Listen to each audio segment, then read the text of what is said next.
The following is a live presentation of CBC Sports. Playoff time in Edmonton. The Eskimos begin their defense of the Grey Cup. 11 times they've won the title, each one starting on a day like this.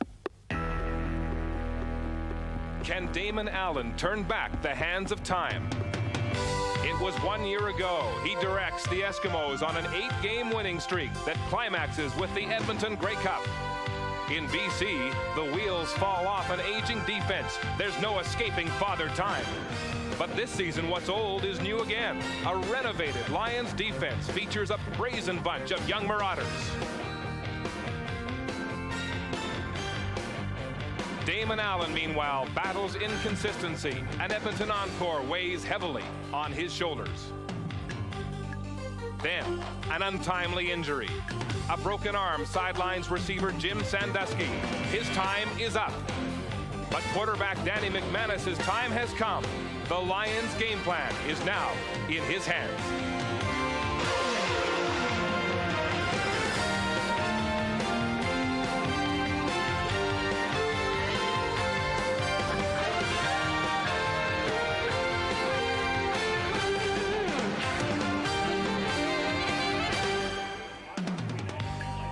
Game day in Edmonton on a gorgeous mid-November afternoon for football in northern Alberta.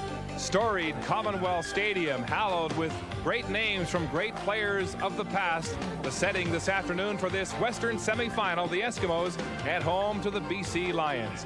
Good afternoon and welcome to the CFL on CBC. I'm Mark Lee with a program note that this game could contain coarse language and plenty of violence, so viewer discretion is advised. That's the word we get from the coaches who expect a brutally physical football game this afternoon. That has been the trademark of the BC defense. Just 2 players are back from last year. It's a young football team. 4 of the front 7 are rookies, and they play with reckless abandon.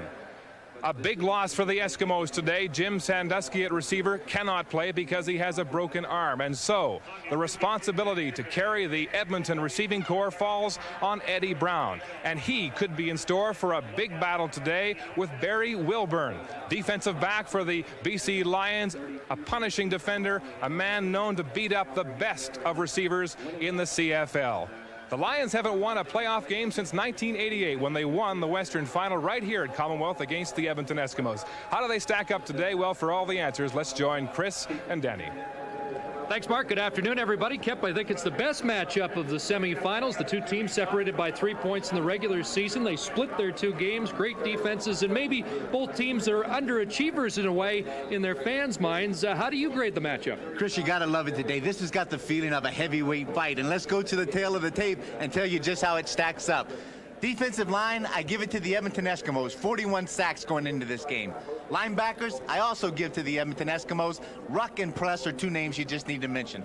The secondary goes to the BC Lions. Their experience, and also they're stronger in the safety position with Europe. So on defense, slight edge Edmonton. Well, they really are. Now, offensive line comes back, and it goes back to the BC Lions. Second leading rusher with Corey Philpott.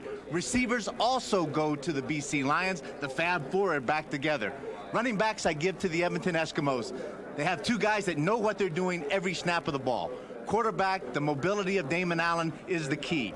Special teams, 1 name, Henry Gizmo Williams. And the intangibles goes to the Edmonton Eskimos, defending Grey Cup champions. So the edge on paper goes to Edmonton. They also have home field advantage, but the BC Lions have won 5 of the last 6 meetings here at Commonwealth Stadium. Mark?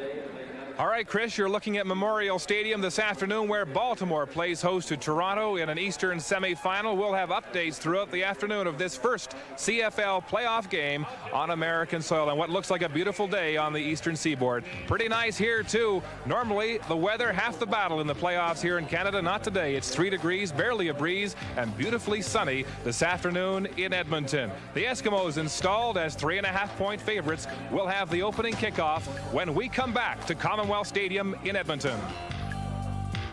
Coast weather is how Louis Pasaglia described it, taking the field earlier today. It's a magnificent mid-November day in northern Alberta as we get set for this semifinal between the BC Lions and the Edmonton Eskimos. Ron Lancaster guided the S to a Grey Cup last year, but says that's in the past and has made no references to it this week or, in fact, all season. Dave Ritchie, 21-14-1 as head coach in BC, but you get the feeling he's got to win a playoff game to shake the critics. Well, he certainly does. They're really after him out on the BC coast. They really hound on a couple of mistakes that he made through the course of this season, but he can right it all wrong with a victory today. Louis Pasaglia kicking it off, and this Western semifinal is underway with Lucius Floyd. And good downfield pursuit led by Ricardo Washington. And the Edmonton Eskimos will be led onto the field offensively by Damon Allen, the hero last year in the playoffs. The Grey Cup MVP, and here are his numbers on 94. And Ron Lancaster, despite the stats which were not as good as Allen had hoped for this year, Lancaster says he has full confidence that this guy can repeat what he did a year ago. He's 100% healthy right now, and he's mobile. First play of the game, they fake inside on the roll. Allen throwing, looking for Eddie Brown, and it's incomplete. Charles Gordon covering Eddie Brown. That's a matchup we'll be looking for today.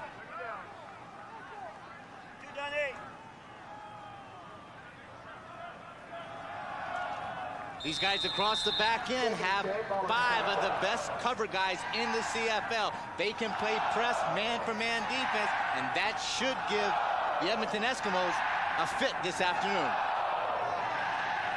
2nd and 10 for Damon Allen. At the 37 out of the shotgun, here comes the pressure. They go back to Brown, and Eddie Brown turns it upfield and steps out at the Edmonton 54. So again, the target early is Brown for Edmonton against Charles Gordon. It works for 17 yards. A couple of key things that Damon wants to do here is, first and foremost, get Eddie Brown involved in this game. If you get him involved early, you'll keep his focus and you'll keep his attention. And they just were able to do that.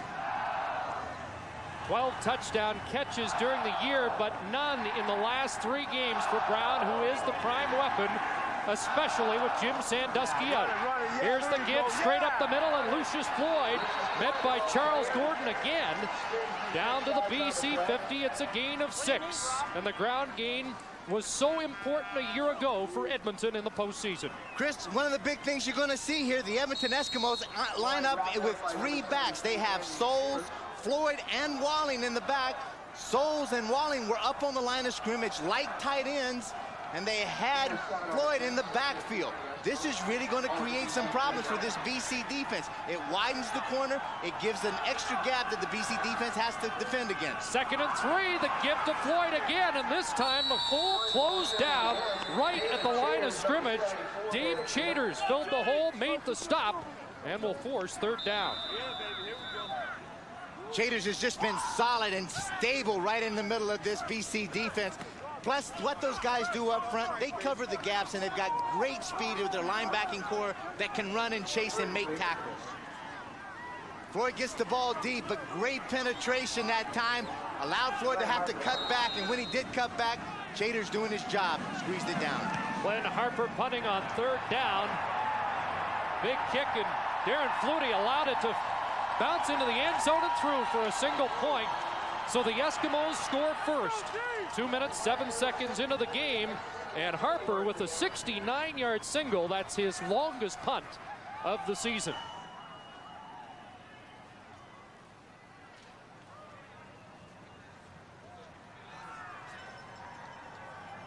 Take it back, there's a penalty, unnecessary roughness against BC on that play. If they take it back, it'll be 1st and 10 for the Edmonton Eskimos. Major foul, unnecessary roughness, BC number 3. We have a single point, 1st down at the 20. Okay. Barry Wilburn, unnecessary roughness, and that means Danny McManus has to start deep in his own zone. We're going to talk a lot about penalties today. BC, the most penalized team this year, and kept in 2 games against Edmonton. They had over 100 yards more in penalties, but McManus is the starter. in place of the injured Kent Austin, who is available for duty today. Corey Philpott on first down. BC wants to establish a running game, but Willie Pless denies Philpott on his first carry. And the numbers for Philpott, although impressive on the season, not against Edmonton. 7 carries for 6 yards in his only start against Pless and company. Anytime you come out and challenge this Edmonton Eskimo defense and think that you're going to be able to run it down the throat, they rise up to that challenge and they shut it down, led by their all-star Willie Pless. Second down and 11 after the 1-yard loss. McManus standing in and throwing a completion to Darren Flutie, his favorite receiver during the regular season. Damian Lyons making the tackle short of a first down. But Flutie, the prime target in the BC offense, 111 catches on the year, 1,731 yards, 2 club records. About a yard, Chris. This is a big call for Dave Ritchie early in this ball game. Very soft technique by the defense, allows Flutie to come to the out, and Damian Lyons comes up after he reads the play, makes the stop short.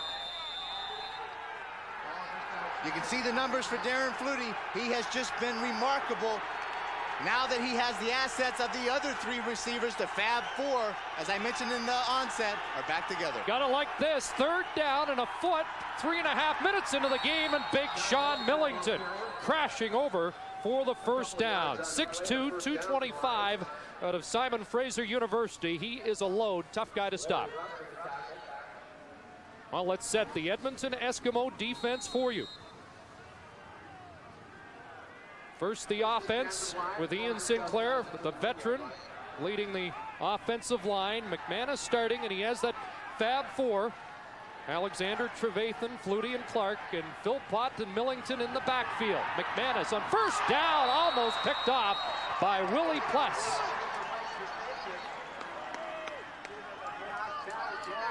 Top defensive player in the West.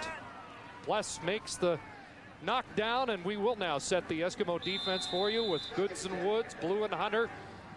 This defense is number 2 in points allowed this year, and a secondary that's pretty solid. Trent Brown starting for the 4th straight game at safety. 2nd and 10 for McManus and the Lions. Here's the hitch screen to Flutie. Flutie trying to get outside and does! Out of bounds at the BC Lion bench, but he'll move the yardsticks. This is one of their prime plays that they go to frequently. They get the ball to Flutie. Now, he made a good, quick decision here. This play is designed to come back to the inside. You can see Trevathan coming out to make a block, but then he's able to utilize that speed, get outside. Lawler doesn't have a place to be able to force it back inside to the containment, and it allows Doug Flutie to get outside and pick up the first down.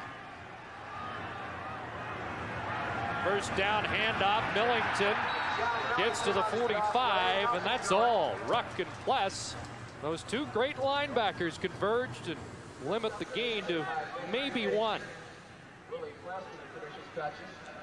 Danny McManus, he brings a lot to this offense of the BC Lions. He has a strong arm. He can throw the ball to the wideouts, so therefore it really does help them as far as being able to get the ball outside. If they can get it outside a little bit more, it's going to open up that quick throwing inside. First ever playoff start for McManus. Throwing over the middle, and it's picked off. Trent Brown playing center field, and he's got an open field, but a flag down. Trent Brown is finally down at the 12, but there is a flag, and although the interception will stand, this one likely to come back. But Brown with a big interception, replacing Dan Murphy as the starting safety. Block.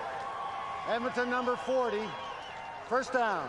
Benny Goods called on the illegal block, but nevertheless, the Eskimos with the first turnover of the game. This is a bad pass. I think Danny McManus wants to get it back, but here you can see Danny McManus wants to come in and try to make the tackle, and one of the key defensive rules is as soon as an interception is thrown, try to find the quarterback and knock him down. But you got to get up in his face and try to hit him legally. Benny Goods hits him right in the back. That was a cheap shot. But more importantly for Trent Brown, the young safety, he comes up with the pick. Turnovers have been a problem for BC of the playoff teams. Only Toronto has turned it over more. Ball back in the Eskimo side of half, and out of the backfield, Michael Souls, wrapped up by Barry Wilburn. Michael Souls, who Ron Lancaster said yesterday was his top offensive player, game in, game out for 18 regular season games. Here's the Eskimo lineup. Lee and Williams outside, Brown, Christensen inside. Souls and Floyd will be big men for Edmonton today. From what we just seen in the last two series, look for Souls, Floyd, and also number 34, Walling, to be in there and line up as either really tight slots or tight ends. You can see him up on the line there. Second and short, and Souls drilled back. Henry Newby with a big stop, the rookie linebacker.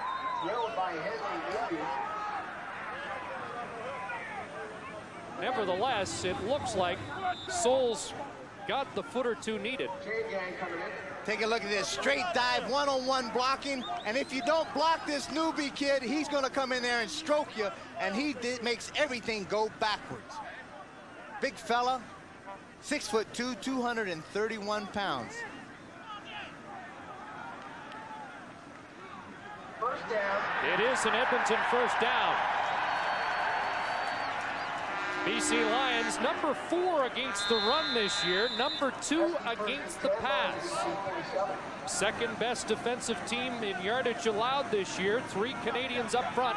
And Doug Peterson replacing the injured Glenn Scribner. That's a bad injury for the BC Lions. First down, Allen stands in, delivers high, and Les Brown on Mike Lee. What a season Les Brown has had. Coming into this game, 11 picks, leading the CFL, 87 career picks. 35 years old, he said this is his last year, and he wants to go out with a bang. 5th time he's led the league in interceptions. Dave Ritchie says he should be the top defensive player in the West, not Willie Platz. 2nd and 10 Edmonton. Here's the hit screen to Gizmo. Williams cutting it back. And Gizmo hauled down at the 37-yard line. That'll be close to a first down. Andrew Stewart, the nose tackle, brought down Gizmo.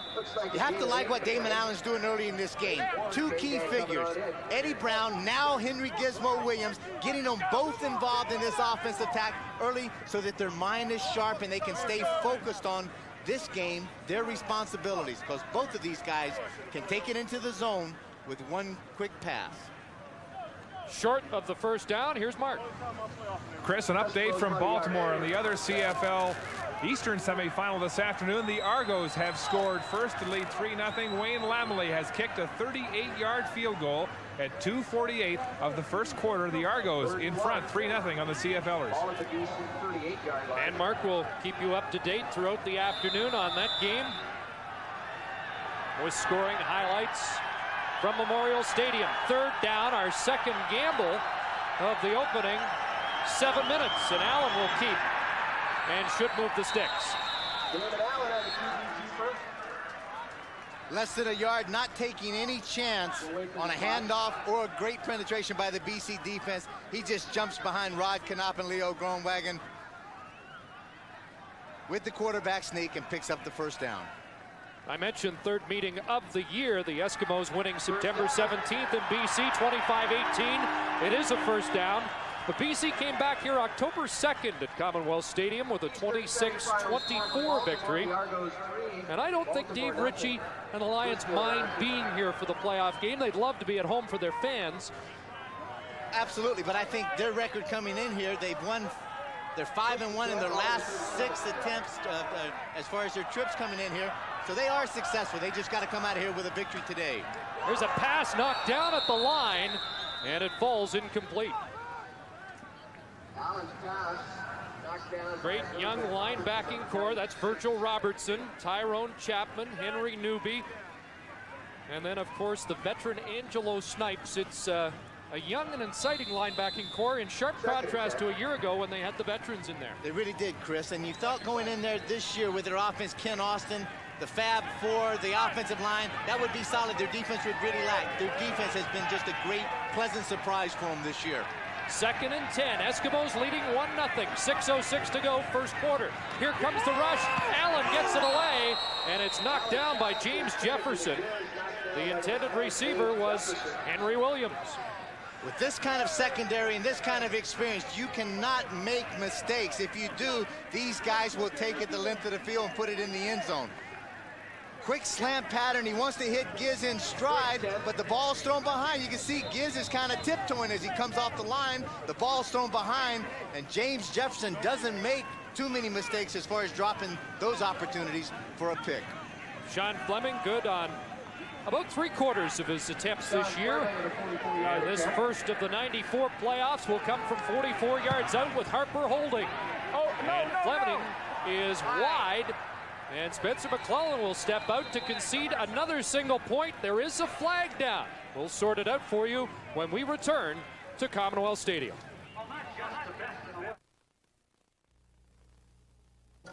As the hands of time run through your hair, the clock ticks. Now you can battle the harsh effects of The missed field goal stands for Edmonton.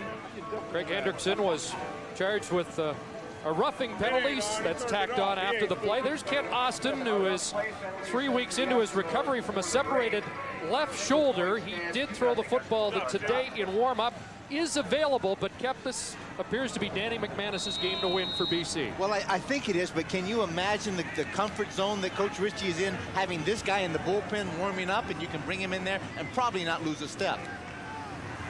McManus with 3 starts during the regular season. He beat Edmonton last year as a starting quarterback. Hands off and hitting the hole quickly was Philpott. He's pushed back when he hit the midfield stripe by Willie Pless.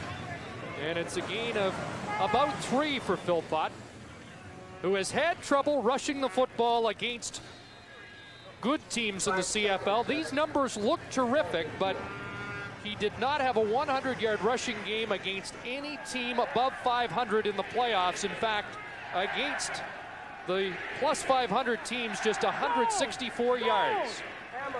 2nd down, and the quick hitter to Darren Flutie. And Flutie's been a key receiver on 2nd down early for BC in this football game. It's very comfortable to fill out there that all of a sudden McManus can line up, and he's got 4 key receivers that he can throw to, and that Edmonton defense has to respect each and every one of them. This time it just happens to be Flutie on the quick slant.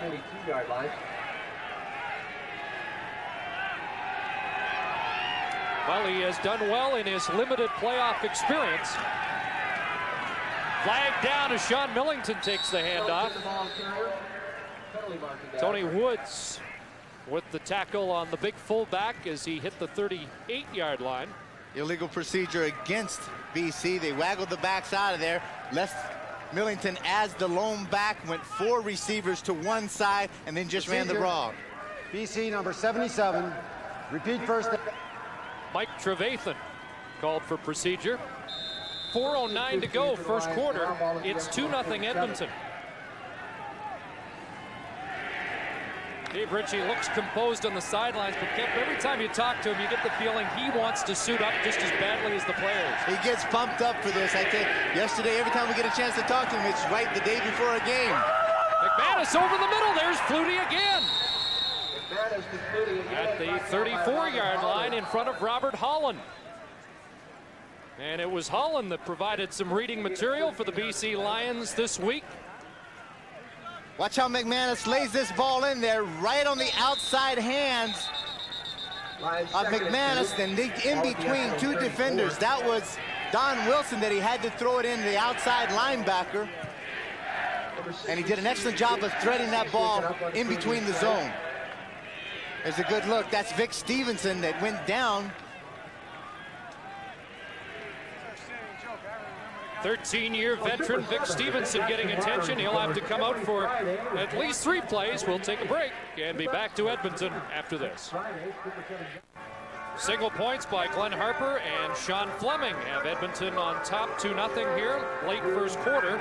Todd Furtick will come in for Vic Stevenson. When the Lions' offensive line's healthy, they have 47 years experience. But right now on the right side, Pep, they've got Furtick and Mantika, and those are just second-year men, so it's a younger offensive line right now for BC.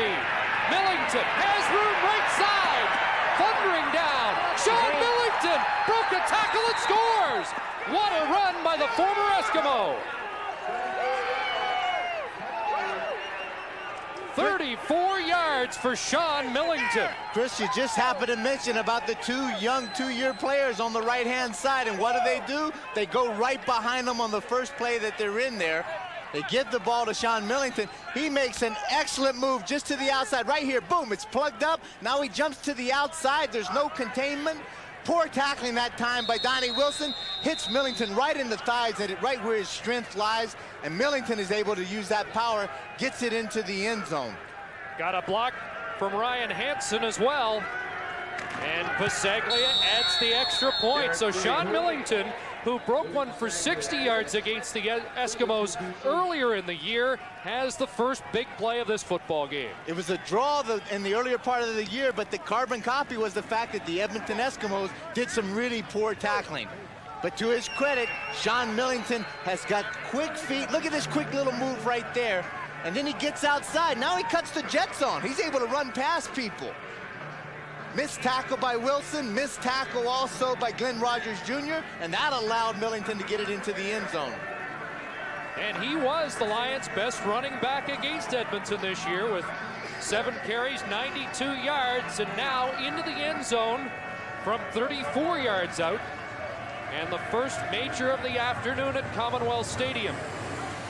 And when we talked to Dave Ritchie yesterday, he was really high on Millington, who he says has really matured in the past couple of years. He said that was the key word right there. He has really come into his own, but mostly he has matured as both a man and a professional athlete. Ball out of bounds, and the Lions will likely be forced to kick over.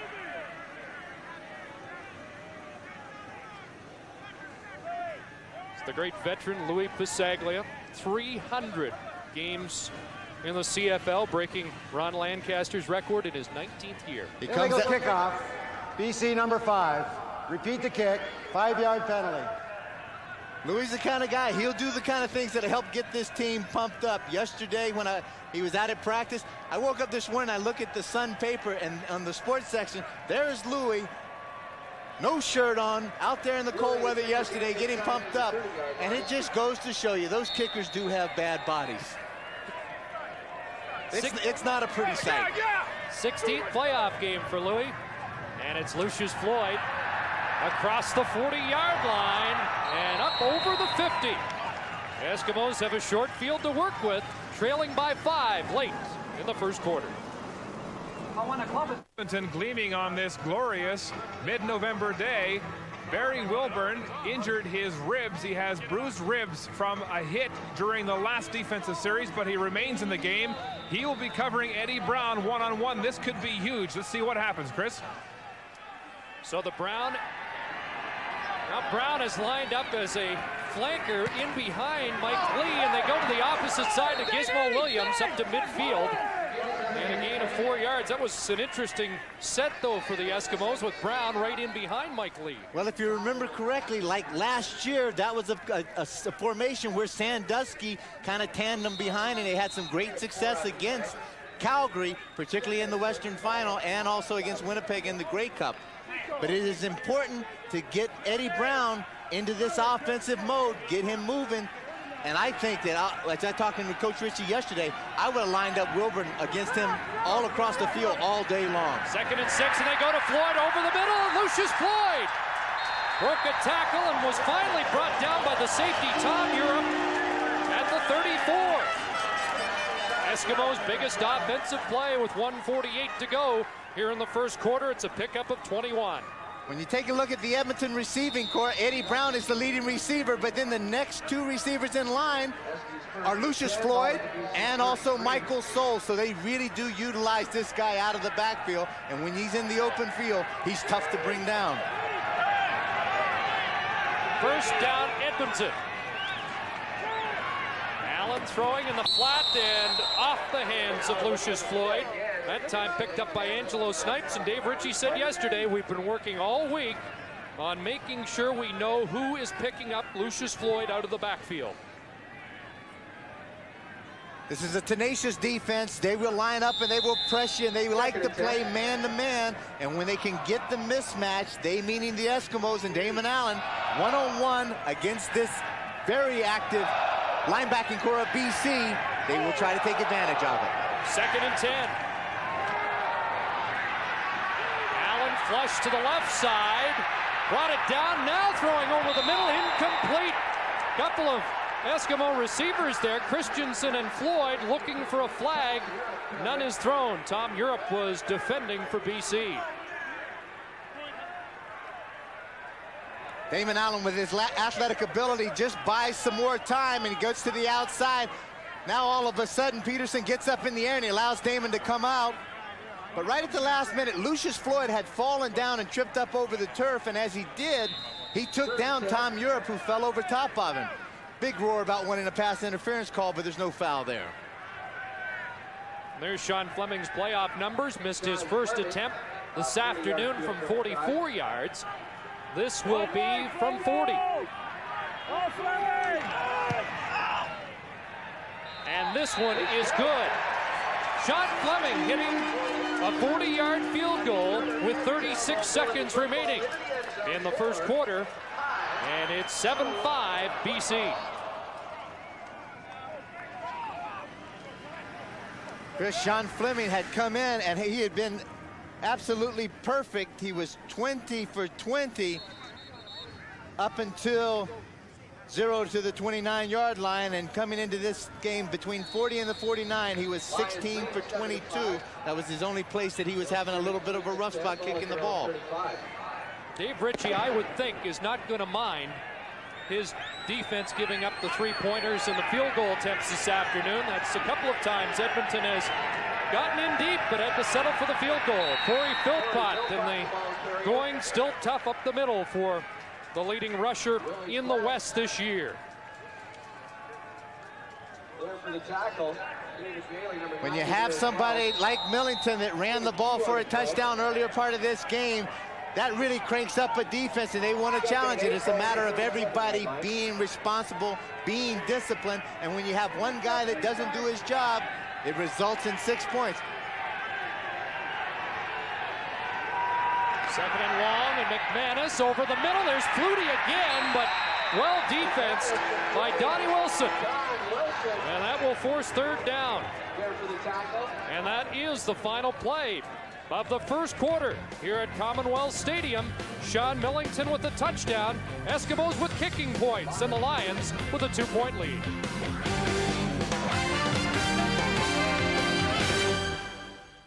Chris Cuthbert, Danny Kepley, Mark Lee, and the CFL on CBC crew welcoming you back to Commonwealth Stadium in Edmonton as we get set to start the second quarter. Louis Pasaglia in. It's 3rd and 3 BC, and Pasaglia with the dilemma because of Edmonton's outstanding return men. Do you short kick, which is what he did during the regular season, and give up field position, or do you challenge your specialty teams to handle Gizmo Williams? It will be Gizmo at his 34. And there may be some room out there. It shuts down, and good coverage by the Lions.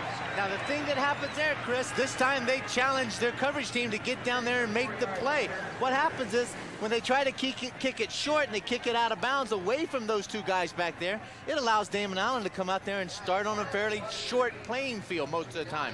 This is what those guys get paid to do as far as the special team guys get down there and make the tackles. First quarter statistics. 41 rushing yards for BC. 34 coming on the touchdown run of Sean Millington. First down call to Lucius Floyd with room on the left side. And Floyd brought down by James Jefferson. Close to a first down. In fact, he's got it.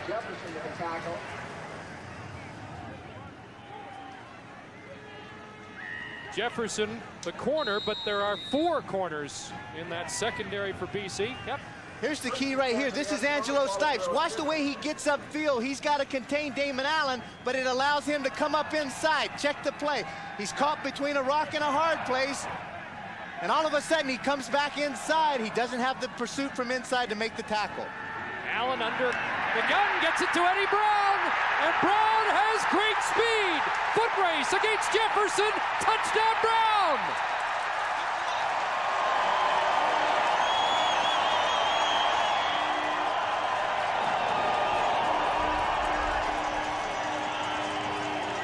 "60 yards as Eddie Brown goes downtown."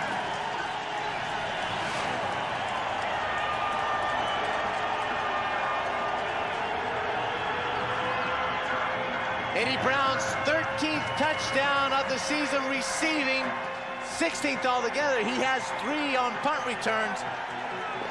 But once he catches the ball in the open field and able to get a step on you, this guy has got some jets, and he cut it right into high gear.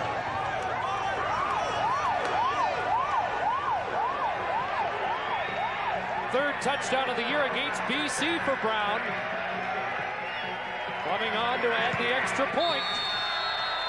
And the Edmonton Eskimos regain the lead.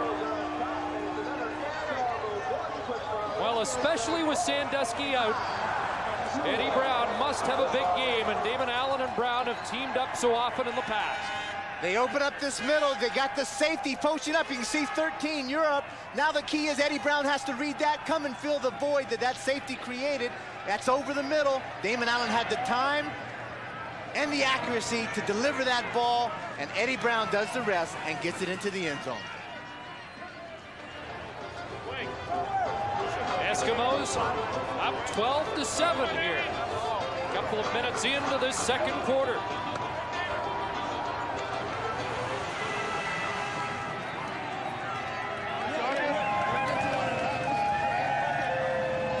We've got the makings of a good football game as these two well-matched teams promised from the outset. Chris, we mentioned about this being a fight early in the game, a heavyweight fight, and that's what we're seeing. Two teams filling each other out in the early rounds to see where they're vulnerable. Philpott is back and runs out of room along the sidelines. And we'll be back with the BC possession when we return to Commonwealth. Playoff meeting between these two teams, and the Eskimos have the lead and the edge in the playoff meetings in the past. 6 wins against 1 Lion victory. It's their first semifinal meeting since 1959, Kep, when Edmonton won a 2-game total point, 61-15, and Don Whitman told me that you were outstanding in that series. Not bad. I missed a couple of tackles in that, but I did have an interception. Those were the good old days. Here's Philpott trying to get outside, and look at the swarming Edmonton D. And Willie Pless at the heart of it as usual. Errol Martin also created some pressure, and Pless certainly can attack the football. Chris, they play such a disciplined style defense when they come in there. Those up front guys take care of the gaps, and they allow guys like Willie Pless and Larry Ruck to chase people down and make the tackle. And right now, as it stands, they're just the 2 best in this league at doing it. Maybe a yard for Philpott. It's 2nd and almost 10. And McManus going deep, has Flutie. Check that, Matt Clark down at the 25-yard line. Well, it's the first pass caught by a Lion that wasn't Darren Flutie, but Clark got open deep for 55 yards and his biggest catch of the year. This is a very complicated secondary that Edmonton runs. They run what they call match play, and they have to read 3 receivers, and there's 3 backs reading their coverages, and then when this happens, somebody makes a mistake, you're going to get a guy like Clark running scot-free down the side, just in a straight jet pattern all by himself. Holland is chasing, and all of a sudden, Trent Brown is the last guy to come over to save the touchdown. First down, play action. McManus rolling, throwing, and that one almost picked. Don Wilson got his hands on the ball, but couldn't squeeze it.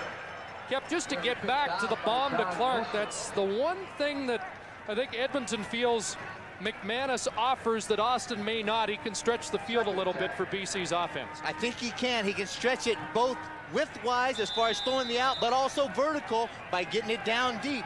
Ken Austin is a great quarterback in his own right. He is noted for reading quick defenses, dumping the pass hot, taking advantage to the inside. So they basically do have two styles of offense to have to defend against. McManus sharp on second down so far. Pressure on. Now gets it away, and Clark drops the ball. Should have had that one. And it forces third down. Well, Clark's long reception gets them into field goal range, but that drop ball will snuff out a drive. Clark keeps working and keeps working. He finds the open area and he comes in and he tries to curdle the ball into his hand, into his arms a little bit, as opposed to reaching out there and catching it with his hands. Usually a very sure receiver. And so Louis Passaglia in, Darren Flutie the holder from 32 yards out. And Passaglia is good. 10:48 to go, first half at Commonwealth Stadium. And it's a 2-point Edmonton lead. Welcome back, and here's the latest from Baltimore. The Argos on the 2-yard line. This is Modine going straight up the middle, locks horns with Matt Goodwin. He wins the battle. The Argos score. It's now Toronto 10, Baltimore 3. Baltimore getting an Ikwe-Bikwe field goal. This is second quarter action, Chris. Toronto liked the matchup against Baltimore, and without Mike Pringle, the Argonauts could pull a big upset at Memorial Stadium this afternoon. Long way from that being over, and we've got a dandy going here. Marvin Graves for Toronto has really matured a lot in 4 or 5 games, but with the addition of Modine in the backfield along with Pinball, they're going to be tough. First down, Edmonton. Give Brian Walling. Walling looking to get outside. Caught from behind by Angelo Snipes, and he'll be caught behind the line of scrimmage.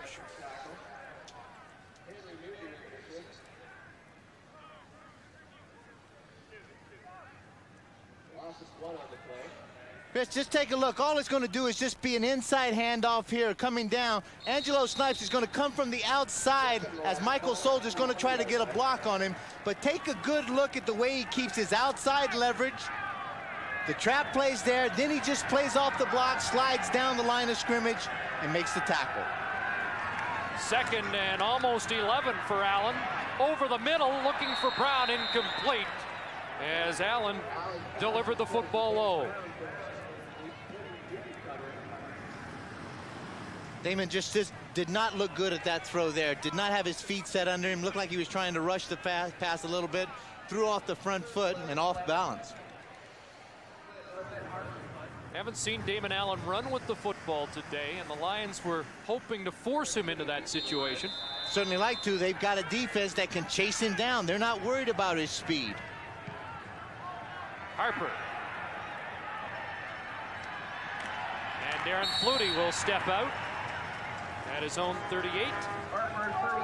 9:42 to go, first half. Here's Mark.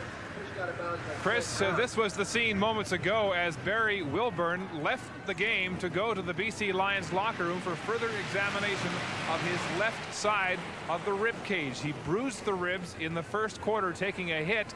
It's been giving him a lot of pain, and now they're going to see if he can continue in this football game. Chris, likely he has more than this game on his mind with news today that his godmother, Wilma Rudolph, the great Olympic champion sprinter from 1960, died at the age of 54 from cancer.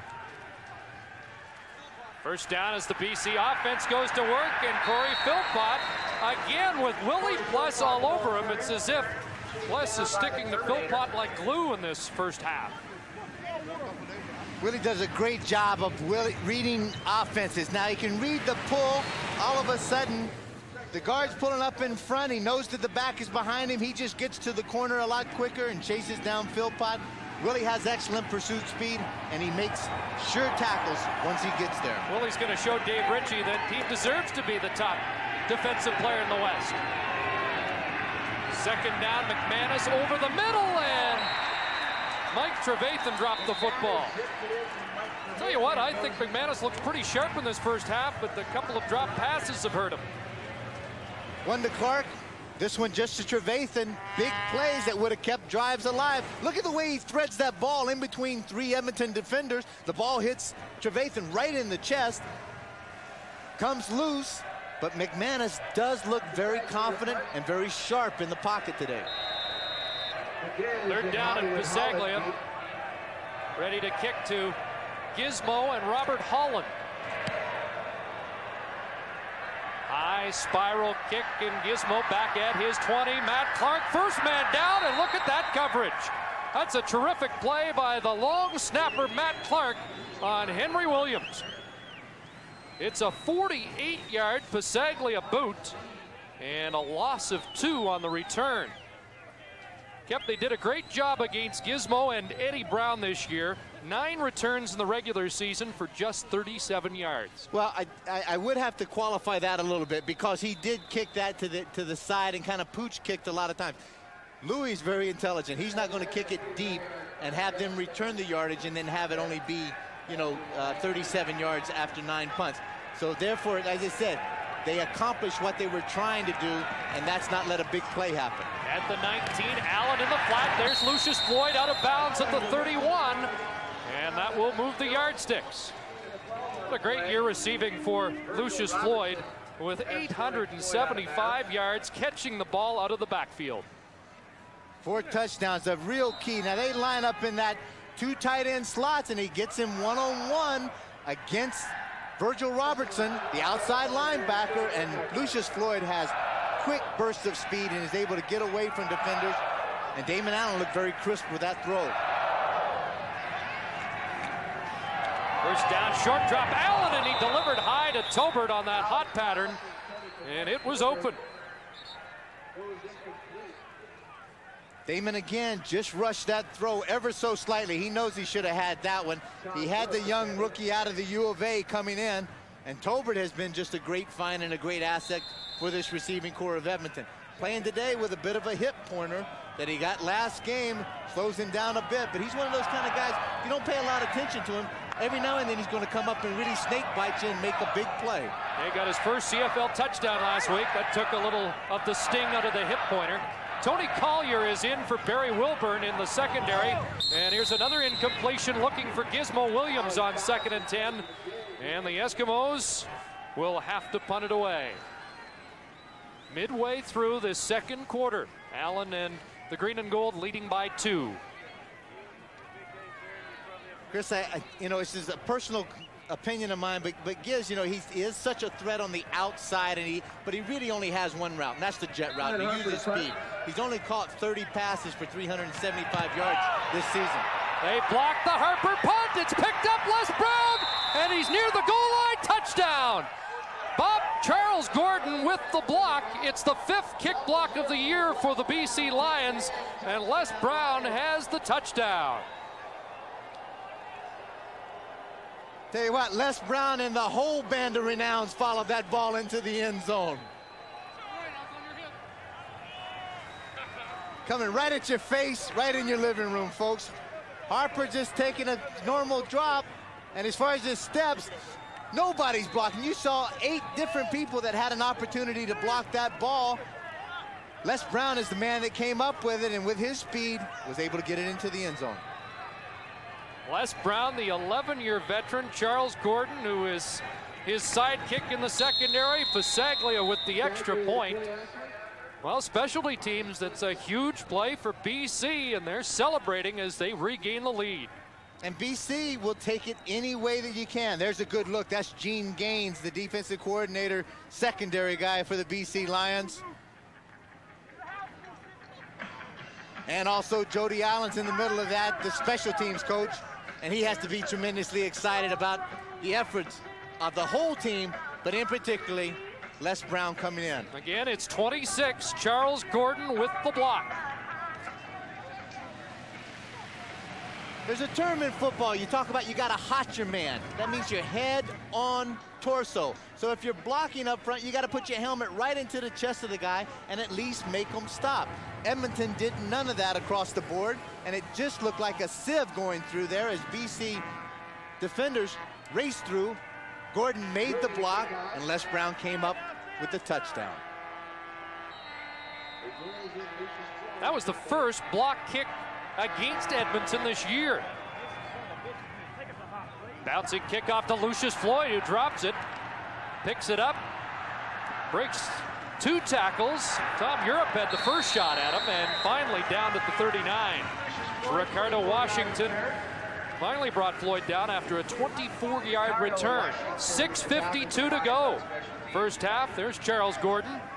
We talked a lot about him yesterday because I think the Eskimos felt they could do some things against Gordon, but the Lions were very defensive about how good Charles Gordon is. Well, they really were. They thought when they looked inside, Edmonton Eskimos thought they saw Barry Wilburn on one side, a very physical and a good cover guy. They saw Charlie Gordon on the other side, knows he's a good cover guy, but he's not nearly as physical, so they went with the lesser of two evils.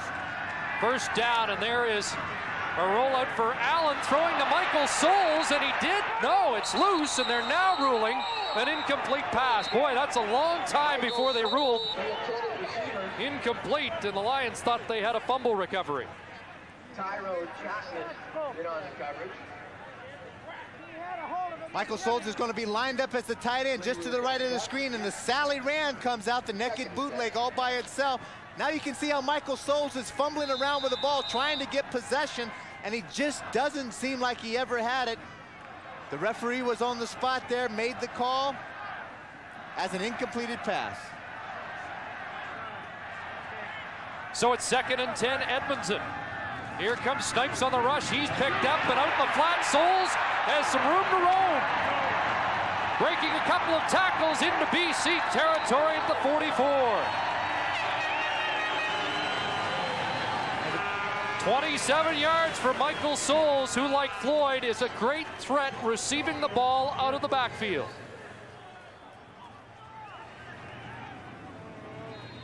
Take a look how Michael Souls just filters out of the backfield. He's lined up on the tight end. He comes out. He has a natural pick out there by the outside receiver, which was Lee. And Damon Allen throws the ball on the money. Michael made a sure-handed catch of that pass. First down, handoff to Lucius Floyd, and Angelo Snipes met him behind the line of scrimmage at 91. The sniper has had a pretty impressive first half. The Snipers had a pretty impressive season since coming to the BC Lions. 11 sacks this year, 5th in the CFL. Yep, with Barry Wilburn out, we've seen some movement in that secondary. Tony Collier has come in. He will play the corner, and they've moved Les Brown into Wilburn's spot. I guess that's an advantage when everybody's a natural corner. You can interchange like that. But moving from the corner into the halfback, it can only be done by a true veteran like a guy like Les Brown, because it is so much integral than just playing the corner. Allen in trouble, and Dave Chaters has him down for the sack. So 2 big defensive plays. First, it's Lucius Floyd dropped for a loss, and look at the intensity on Chaters as he gets his first playoff sack, his 3rd of the year. Take a look at those eyes there. They'll get after you. Good coverage again in the secondary. They jammed up all the receivers as Damon Allen wanted to throw hot, forced him to have to reload it, and when he did, Dave Chaters was the guy there, puts Damon Allen on his back for his 3rd sack of the season. 3rd and 20. Let's see if they get another. Good pressure on, but Harper gets it away. There is a flag down with Darren Flutie scampering out of bounds at the 22-yard line. Flag down. We'll find out what that's all about when we return to Commonwealth Stadium in Edmonton. Quarter action on the goal line in Baltimore. Tracy Hammett, quarterback, hands off to Robert Drummond from 1 yard out, takes the plunge and scores for the CFLers. It's all tied up now. Toronto 10, Baltimore 10. Baltimore playing without running back Mike Pringle, out with a groin injury. Chris? And Drummond, his replacement, going into the end zone. We'll continue to update you on that Eastern semi. Looks like it's a dandy. This one's been a beauty so far. McManus in trouble, just got it away. A receiver in the neighborhood, but Glenn Rogers was coming on the blitz, and he got to Danny McManus. And McManus is still down.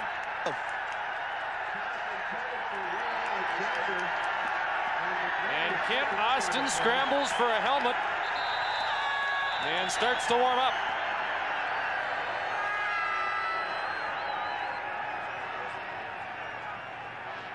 Glenn Rogers Jr. on the halfback blitz was able to catch Danny McManus at a very vulnerable position. Yep, just watch Austin warming up here. Watch that. Remember, it's the left shoulder, the non-throwing shoulder, but he keeps that arm in very close to his body when he delivers the football.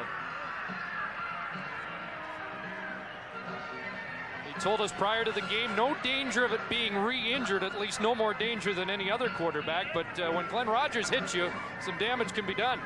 Just at the bottom of your screen, there's number 26 coming. Now you see McManus doesn't see him right to the last minute, but Rogers went down low, hits McManus in the legs, catches him in the right knee, and McManus is hurt, definitely by the blow there, but McManus just did not have an opportunity to see Rogers coming on the blitz. And the fortunate thing for him is that right knee wasn't firmly planted on the ground, or else there could be some even serious damage, more serious damage, I should say, to that leg. Team to a Grey Cup championship, 89. In fact, when you think about Ken Austin, that 89 Western Final right here in Commonwealth Stadium is one of the highlights of his great CFL career. Nice to see some weight on that McManus leg. Exactly. It's nice to see him walking off under his own power and actually putting some weight on it. But you got to think that Kent Austin likes the feeling of coming in with this kind of drama behind it. Not expected to start. Now all of a sudden, he's got the weight of this team and mostly the respect of this team right with him to come in and have something happen today. Well, Austin against the Eskimos was 44-74, 519 yards, a touchdown, and a couple of interceptions. And very slowly, McManus to the sidelines. Julio Caravata is the number 3 man on the depth chart for BC at quarterback. Under 4 minutes to go, first half. Lions with the lead. And Austin in on second down. And he throws a dart and a completion at the 35-yard line. And it's Ray Alexander with the catch. Well, Austin, I think, felt he was ready to start this football game and actually made the announcement to the media that he was not going to get the call from Dave Ritchie. There are his playoff numbers in 6 games. That is a live football. That is a lateral, and Flutie wisely batting it out of bounds, but that's the danger of that play. If the catch isn't made, it is up for grabs.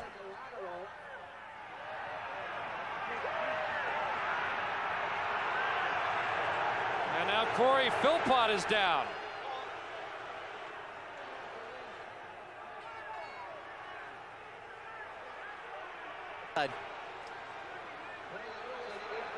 So first McManus, and now Corey Philpott, and kept their ruling incomplete, and that's why the fans are showing their displeasure here. That should have been a lateral,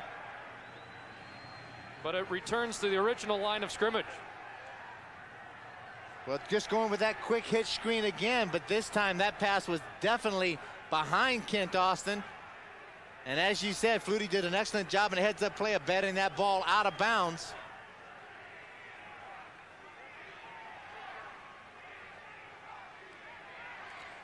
Take a look at the angle of the pass. And we just can't see, without a doubt, but the thing that you can see is the heads-up play of Flutie getting the ball out of bounds, and then right at the last minute, you can see the injury to Corey Philpott, number 6. 2nd and 10 then as they return the football to the 35. Austin with some time, lots of time. And now over the middle to Ray Alexander. Trent Brown with the tackle, but it's into Edmonton territory at the 46-yard line. So Austin into the game in relief of an injured McManus and has 2 straight completions. We'll be right back. Play, but it's pretty sore. Little cloud cover, but it is a gorgeous mid-November day in Edmonton, and we're at Commonwealth Stadium for this Western semifinal. The BC Lions with the football and the lead with 2:56 to go in this first half after a 29-yard completion from Austin to Alexander. First down, BC. Out in the flat, there's another completion. Matt Clark with the catch, but a short gain at the 43-yard line, 3 yards on the pickup. Damian Lyons is watching Matt Clark. This will be the big key. This is the play prior to the last one that we saw. Now just look at the time that Ken Austin. Reload, reload, look. Those defensive backs of Edmonton are only human, and these receivers of BC are very capable of finding the open spot, and anytime that Ken Austin has that kind of time to throw the ball, he's going to make something happen. 2nd and 7, everybody on the backfield. Millington over the middle, can't hang on. Started to run before he really had a good squeeze on the ball, and it finally dropped loose. Just to the left of your screen, Sean Millington's going to come just on a delay pattern. He stumbles a bit off the line of scrimmage. The ball's ever so slightly thrown behind him, but he just doesn't concentrate, doesn't squeeze it. And more importantly for Edmonton, he's not able to pick up the first down. It's 3rd down.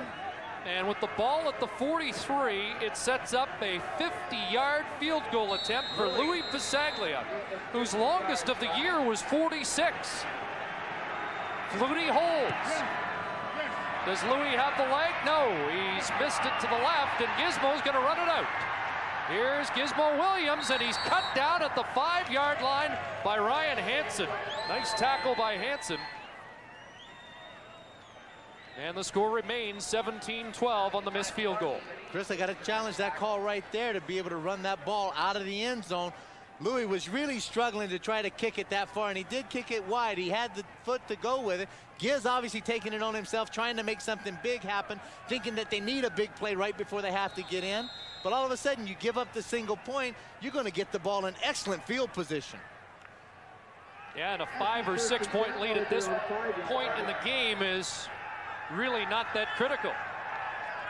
Instead at the 5, BC's defense tries to dig in, and that carry by Michael Souls is closed down immediately by Andrew Stewart and company. And now they start to heat up along the lines in the trenches. A few words exchanged either way.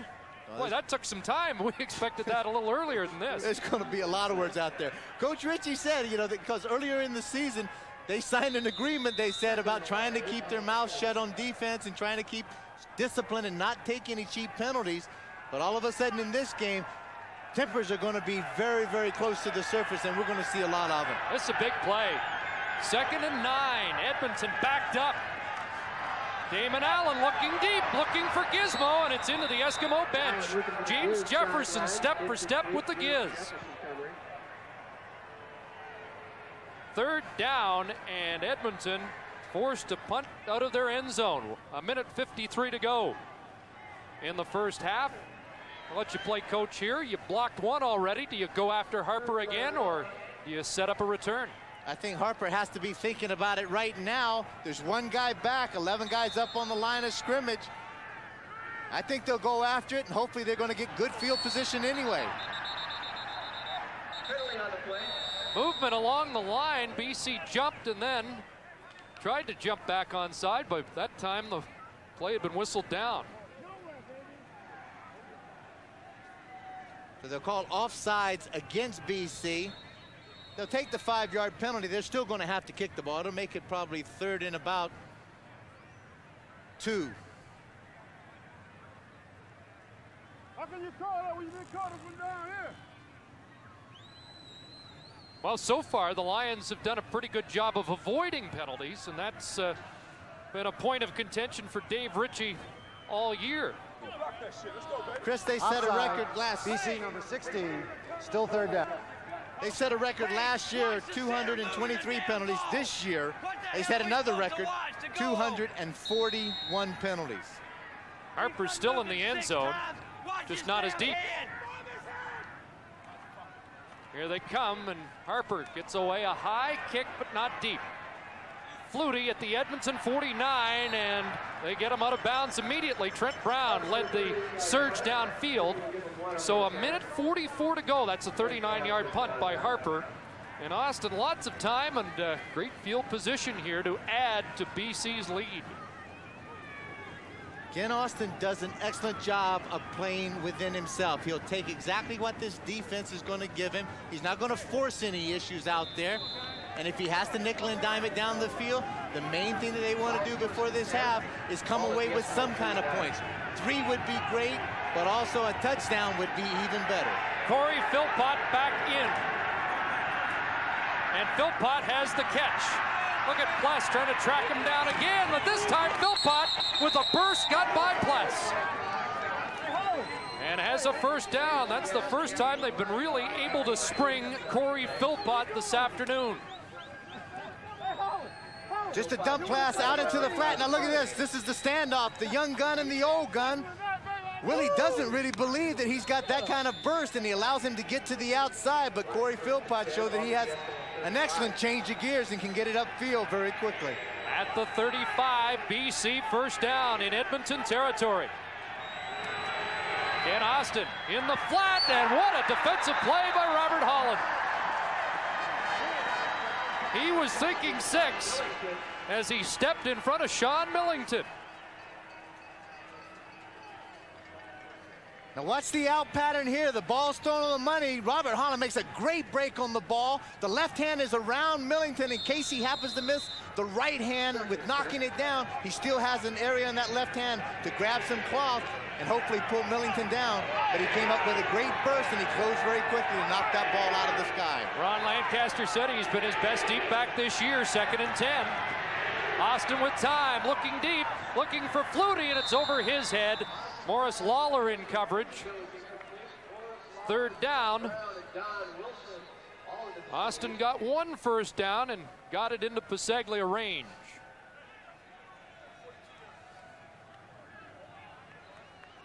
At the 35, it means Pasaglia will be attempting a 42-yarder with 1:27 left.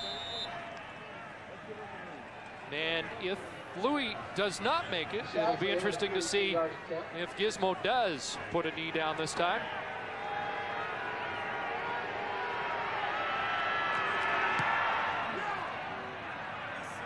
And Pasaglia makes no mistake the second time and adds to the Lion lead with 1:23 to go here in the first half. It's BC up now by 8. Chris, 19th season.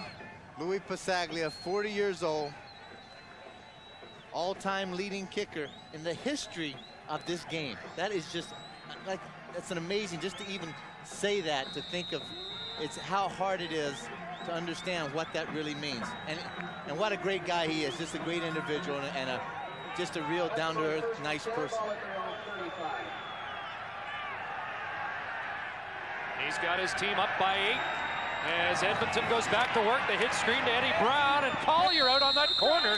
Nice job by Tony Collier, the rookie. And it's no gain on the play. 2nd and 10, Collier taking over the corner. Les Brown's moved into Barry Wilburn's spot. Although Mark Brown reports that Wilburn has been warming up at the Lion bench, and we may see him back second half.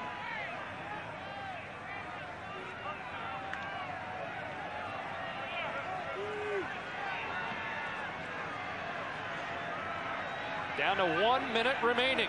First half here at Commonwealth Stadium. 2nd and 10, and out of the backfield, Floyd with the catch in front of Tom Europe. And it's enough for a first down. And it's a hurry-up offense for Edmonton. 53 seconds on the clock. Now you saw the safety Europe coming to take the back out of the backfield. Edmonton's read that time as Damon can see if he finds him out of the middle. They'll take it downtown on the post pattern. Allen called his own number. A flag goes down as Damon is tripped up at about the 47, maybe 2. But that flag in the Eskimo backfield. And it's a procedure call against Edmonton.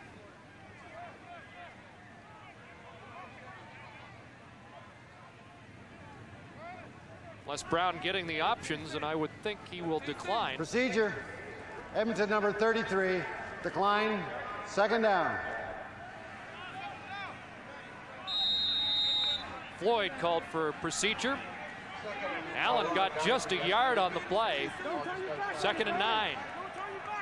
34 seconds left. First half. There's Gizmo, the hitch screen, and Gizmo near midfield. He's going to be a yard, maybe 2, short of the first down. Charles Gordon with the tackle. one way to try and utilize Gizmo's speed. Well, you try to get him out there, but the defense really reacted quickly to him. They knew they had 10 yards to play with. 27 seconds left, and Edmonton has called a timeout. Well, it's third and about 1.5 yards, it looks like, so it's a big call. You can see Coach Lancaster on your left. That's Joe Pow, who played for a number of years for the BC Lions and the Saskatchewan Roughrider, the offensive coordinator just on the right. What would you do here? Because if you're stopped, you give BC a chance to put more points on the board, but if you get the 2 yards, you're not too far away from field goal range. My call would be to go for it. Ron Lancaster not in that gambling spirit. It's over 1 yard. You and he must come from the same school. Fairly conservative, I think, on your betting. Well, in this case, I think I side with the head coach. I would have made some play-action pass inside and just ran Damon Al out there on that Sally ran and give him the option of either running it or passing it to pick up the first down. Not a great Harper punt. And Flutie steps it out at the 21. Not a good punt, but he did get a good BC bounce. I mean, a good Edmonton bounce that forced Flutie back just a little further. 20 seconds to go, Chris. And with that in mind, there's Austin's numbers since he's come in to replace Danny McManus. 20 seconds left. Does he just kill the clock, or does he try to get a couple of quick completions? He does have an 8-point lead.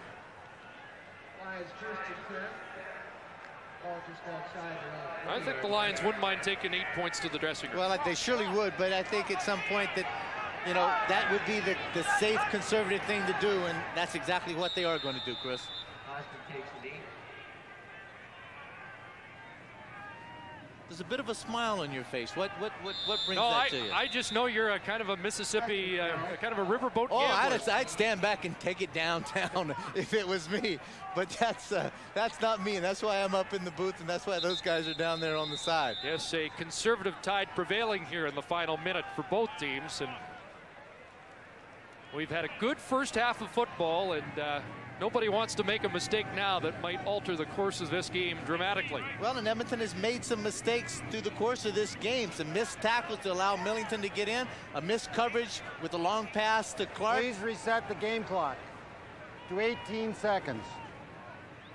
Please reset the game clock to 18 seconds.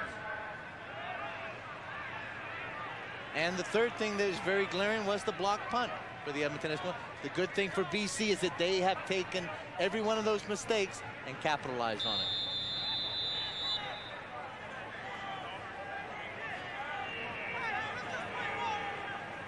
So it's second down, and they will just let the clock run down here.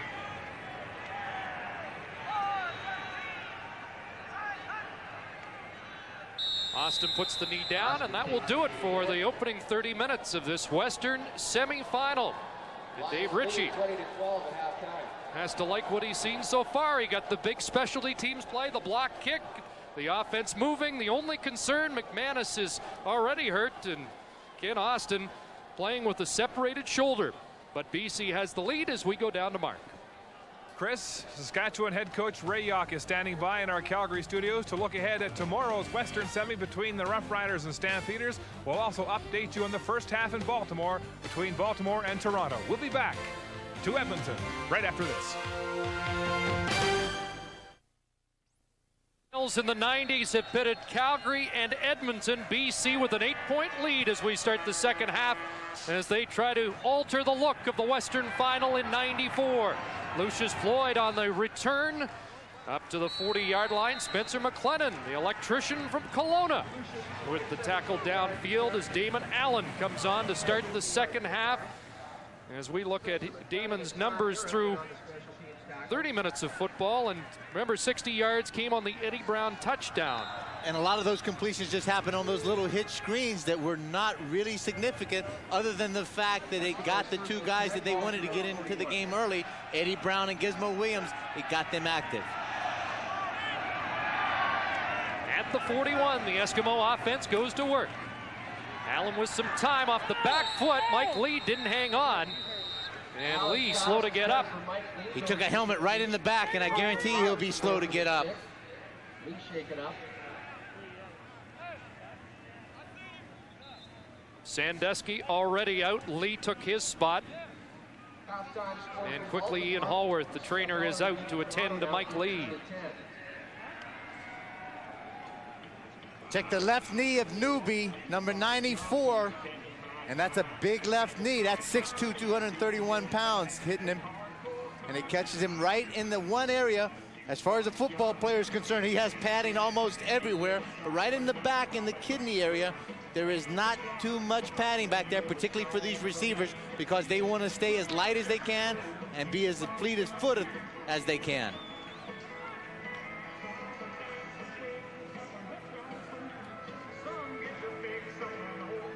Well, let's assess what Allen has done so far. Last time at home against BC, he was just 10 of 34 for 131 yards. The number's better today, and you can see that Lucius Floyd and Michael Souls have done about half the work catching the football out of the backfield. Brown and Williams have 3 catches apiece.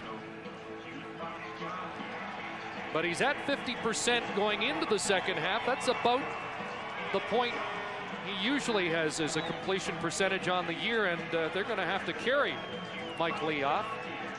And Mark Tobert will come in. Now Damon just waits and waits and waits, and it's a hit screen and it's thrown low, but Newby goes down to make the tackle, and you can see the left knee, boom, just right in the middle and the small of the back. And that's why Mike Lee was carried off. And there's the youngster out of the University of Alberta, Mark Tobert, who comes in at the wideout position. He had a great game against the Argos here at Commonwealth Stadium in the second half. Here's Allen. First time today we've seen him scramble, and Damon Allen caught before he got to the first down marker. Tommy Europe, the safety out of Bishop's University, stopped Allen shy of the first down. Now this BC defense is doing a tremendous job, particularly on first down. They're shutting it down completely. They're putting Damon Allen in a second and long situation. Then they rise up. They don't have to challenge so much. They don't have to take as many gambles. They can let the play happen in front of them and then react to it and make the tackle short of the first down, as they just did on Damon Allen. Excellent open field tackle by Tommy Europe. He was complimented yesterday by Coach Ritchie, saying that could be the best tackler, technique tackler, that I have on the team. Here's Darren Flutie. And once again, great downfield coverage. These two teams did not really allow a big punt return in their series either way during the regular season. And just a 2-yard return that time for Darren Flutie. Todd Herget out of BYU with the tackle. The statistics through 30 minutes of football, and again, just about even. Eskimos with an edge in time of possession kept, but were not able to do a lot with it. The only thing it doesn't show there is mistakes, missed tackles, block kicks, those kind of things that you need to show. Those are the intangibles. You have to be focused and disciplined. Austin hands off to Philpott on the first play for BC from scrimmage in this second half. Benny Goods tackling Philpott. Austin did not start, but when McManus went down on the hit from Glenn Rogers, he came in and is at 50% as well so far. And that's just about on par for what he's done the whole season. He's just about 57% through the course of the season, and that's after 317 completions. Second down, and the pass behind Flutie. Incomplete. Glenn Rogers, Larry Ruck in on the coverage, and that brings up third down. So both defenses look sharp to start this second half. Ball thrown ever so slightly behind, but it allowed Larry Ruck just to get his hands out. He just got in the way, and he may have touched that ball and just deflected it ever so slightly down below, and the ball was unable to be caught. Had Ken Austin had a little more zip on it, able to get it out there another foot or two, that was an easy completion.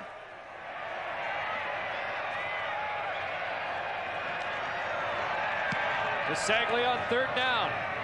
And here's Gizmo from his 45.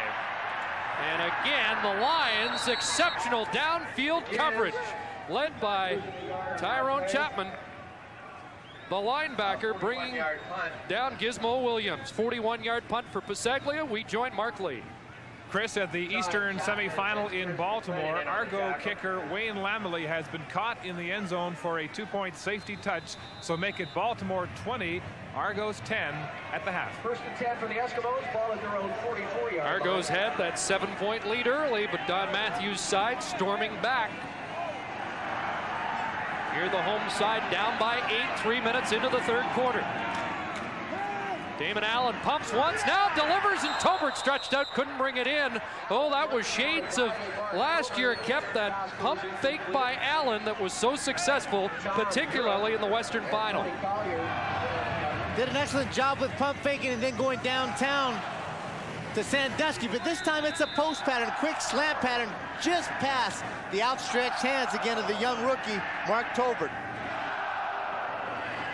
But the challenge there for Damon Allen against BC, Dave Ritchie said that his defenses have always played tough against Allen, and that's been the case. And he likes that. That's a good look at Joe Powell on the sideline, the offensive coordinator, marking out some orders. 2nd and 10, Allen has an open Eddie Brown in front of Charles Gordon with the catch and a first down into BC territory at the 53. A lot of things are said about Eddie Brown, but one thing you can truly say about him is he is a big player as far as a big-time player. He likes the big ball games. He likes the pressure when it's on him. And when you need a clutch reception, when it's 2nd and long, he wants to be the guy to have those hands on the ball. 4 catches for number 4, 91 yards. First down, Edmonton. Hitch screen almost picked off, and it is! No, incomplete. Les Brown had a hand on it. It went through the outstretched hands of Angelo Snipes. And somehow it fell to the turf, and the Eskimos come out unscathed. Wow.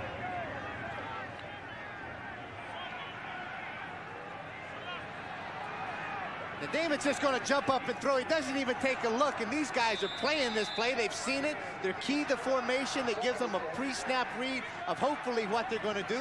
That's the whole name of the game of defense, is anticipation, and Snipes almost anticipated that to make another big play for the BC defense. Kept by the end of the play, looked like Eddie Brown was playing defense. 2nd and 10, Damon Allen looking deep, looking for Gizmo Williams, and nice defensive play, recovering by James Jefferson. Looked like Gizmo had a step, but Mr. Jefferson takes a bow after recovering for BC. If you take a look at how this play starts out, Damon Allen's going to run. He's going to want to scramble. And as he starts to scramble, he's going to run. And you can see Giz downfield, but he just doesn't have the ability to plant his feet and put a little more oomph on the ball. Giz had Jefferson beat by about 3 steps, but Jefferson showed some great closing speed and panic speed to get his hands on the ball. Harper with a beauty. Flutie from his 2. Out across the 10-yard line, but BC stopped up deep. The tackle made by Errol Martin. 4.5 minutes into the third quarter at Commonwealth Stadium. Edmonton, and think about playoff action, I think about Warren Moon. Well, I can tell you what, that big moon pie had a lot to do with the success of the Edmonton Eskimos, and he'll have a lot to do with the success of the Minnesota Vikings. BC starts deep. Here comes the rush. Austin gets it away. He's looking deep, and a little jostling down the sideline. Some nice defensive coverage by Morris Lawler on Ray Alexander. Chris, I gotta say, it seems to me that's pretty uncharacteristic of Ken Austin to come in there, play action pass, trying to go for the home run ball, you know, and some guys will give him a knock that he doesn't have the arm strength. It's almost like, well, I'm going to show you that I have it. I'm going to throw the ball deep instead of coming out there, being able to nickel and dime it and do the things that he does really, really good. But now he puts BC in a situation. They're 2nd and long, and this Edmonton defense will get after him on this play. He'll operate out of the shotgun on 2nd and 10. Here comes the rush. He gets it away. Alexander high makes the catch and is drilled out of bounds at the 20, maybe the 19. In any event, he's short of the first down thanks to Morris Lawler's coverage. BC will again have to punt after their 2nd possession of this 2nd half. Lawler does an excellent job of playing the route that Ray Alexander runs and then closes very quickly, makes a solid tackle, and gets him out of bounds before he's able to pick up the first down and forces Louis to have to kick the ball away. Alexander was BC's leading receiver against Edmonton during the regular season. Bisaglia kicking it. Line drive could give Gizmo a chance. Trying to get outside. BC stretching it out. And again, do the job against Gizmo. Mike Trevathan, the hard-nosed receiver, limited the return to 8. Just a 35-yard Bisaglia punt. Kristen, as you said, the stretch is out. This is the main thing. Giz wants to get to the wall, but all of a sudden, Sean Flutie, number 22, is just on the outside. See, he has contained. He plays it outside. He forces Gizmo to have to go outside, but then all of a sudden, the pursuit is able to come in there and make the tackle before Giz can get it upfield. But look where Edmonton starts. At the BC 46. Play action. Allen stepped up and just got back to the line of scrimmage. Virgil Robertson tackling Allen for no gain. Again, I know I'm sounding repetitive and redundant about the fact that now BC again has done an excellent job on 1st and 10. It is 2nd and long. Now it really opens up what that BC defense can do. They don't have to gamble as much. They can sit back, force Damon Allen to have to run the ball himself, then come up and make the tackle. 2nd and 10. The handoff to Floyd. Picks his way up the middle. Lucius Floyd broke a tackle and has a first down at the 31. That's a big run for Lucius Floyd to move the yardsticks and move the football into scoring position. 15-yard gain for Floyd. Good job by the Edmonton offense on this one, of making the block, but BC got them to do exactly what they wanted to do. 2nd and long, you just run a straight belly or a straight dive play, come up and make the tackle on these guys. Some poor tackling by the BC Lions this time allowed Edmonton to come up with a big play. Joe Paopao, the offensive coordinator, sending in messages. First down, looks one way, and now Allen in trouble. He is so smooth, though, and steps out of bounds. Got back to the line of scrimmage and maybe a couple more.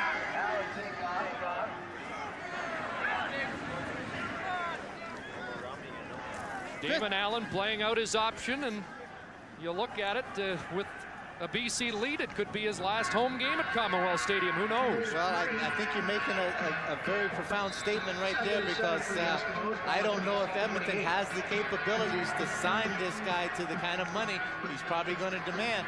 Obviously, he knows that right now this is the time to make his stock value go up, and he has to have some big games in the playoffs as the defending Grey Cup champions. And this kind of play here is not going to help the stock price. And Drew Stewart got through to sack Damon Allen back at the 37-yard line, so the Lions defense rises up again. Big play by Stewart, who has been a thorn in Allen's side this year. He knocked him out of a game earlier this year, and a bruised shoulder plagued Allen through the second half of the season because of Stewart.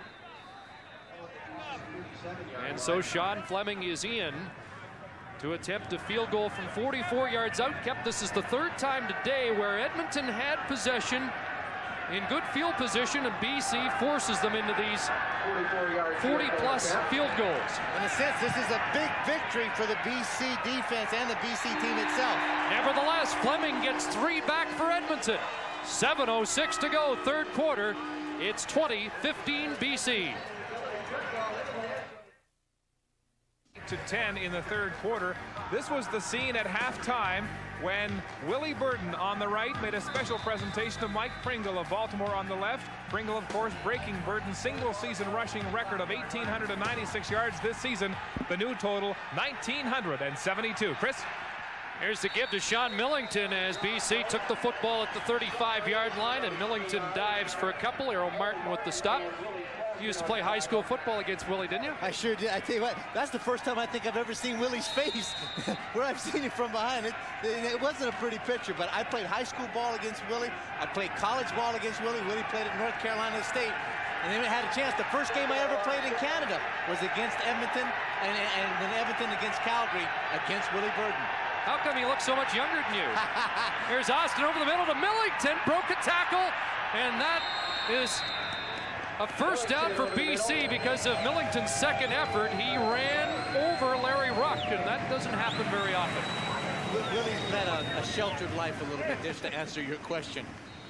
But here's a play that we saw earlier that Sean Millington dropped. Now it's up in his face where he can see it. He makes a good squeeze, and the usually sure tackling Larry Ruck comes up, and it just shows you what kind of strength that Sean Millington has at 6'3", 230.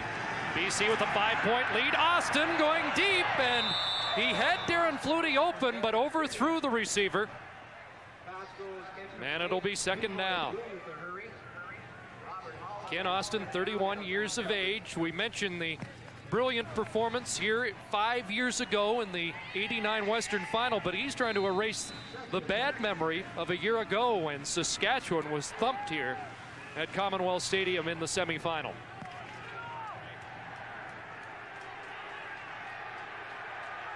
Second and 10 in the crowd, encouraging the defense to come up with a stand. Austin just got it away. Flutie at the sidelines, and they say no catch. Didn't get a foot down, and that brings up third down. Darren Flutie has been the favorite target again today, as he's been all season long for BC. Take a look at Ken Austin's throwing motion. Now he has to throw that ball a long, long way, and it kind of floats and it sails on him. But right at the last minute, you can see the reception is made, but the foot comes down on the white area of the out of bounds. That was a good call. Bisaglia. Ball bouncing out of bounds. No chance for Gizmo to return it. And at the 24, Edmonton will start there. This is the kind of perfect kind of kick that Louis wants to do. He pooches it to the left and kicks it out of bounds. But when Edmonton does get the ball, they get the ball 1st and 10 on the 25 as opposed to the 45 or the 50. It's a great word, pooch. Pooch, I like that. He's been pooching for a long time. If I'm not mistaken, that's the nickname of Scott Hendrickson over in Saskatchewan. Yeah, he's getting ready. Pooch, getting ready today. Tomorrow, McMahon Stadium. Saskatchewan and Calgary in the other 7. First down, Allen. Looking for Gizmo, incomplete. Tony Collier there defensively for the BC Lions. Another semifinal tomorrow will be in Winnipeg. Rough Riders and Blue Bombers. Very lazy kind of route, and you can see that ball is thrown right on the money. It hits Giz right dead in the chest and bounces loose. Collier giving Giz a lot of room. He'll make it. He'll make him throw the short route to him, then Collier will come up and make the tackle. He's just not going to give that speedster the home run ball as he runs by him. Damon now 12 of 28, 192 yards, 2nd and 10 over the middle. And again, Collier and Gizmo matched up, and Collier wins the battle. Tony Collier pressed into action with the injury to Barry Wilburn in the first half. And Gizmo and the Eskimos have not been able to capitalize on that change in the defensive secondary of BC. Good technique by Collier that time. Stayed in his back pedal. When Giz made the break, he was able to make a good close on that and knock the ball loose. Ball bouncing to Darren Flutie. And on the exchange of possessions, BC has it now at the 49-yard line. Brian Walling with the tackle for Edmonton. Back at Commonwealth Stadium, BC quarterback Danny McManus trying to limber up, working on the right knee, but he is still limping noticeably on the BC sideline. Barry Wilburn also back on the bench, but he's all battened down with his warm-up coat. He still has a lot of pain with bruised ribs. The latest from the Edmonton bench, Mike Lee has a bruised lower back, but he could be back. First down, Austin throwing, and Don Wilson with the knockdown in front of Corey Philpott. And Kemp, you can just feel the defense is taking over in this third quarter. Well, Chris, you know what? I'm trying to be fairly unbiased up here as I can, but you know that defenses are what's going to win championship games, and both of these teams out there have great ones. Donnie Wilson is another guy. We just saw Willie Burton. Donnie Wilson also played his college ball at North Carolina State and has been a tremendous asset since coming in that trade, 8 for 8. A long time ago, it seems. 2nd and 10. Austin really hit, but got away the completion. And it's Darren Flutie with the catch, but Kent Austin took a shot. He's up, though. This is the thing about BC's offense at the time. They know where Kent Austin is going to line up. And this Edmonton defense is able to tee off on him as he stood right in the pocket. He knew he was going to take a shot. And Malvin Hunter, 6'2", 230, just put the bricks to him. First down, Philpott. Almost ran into Austin.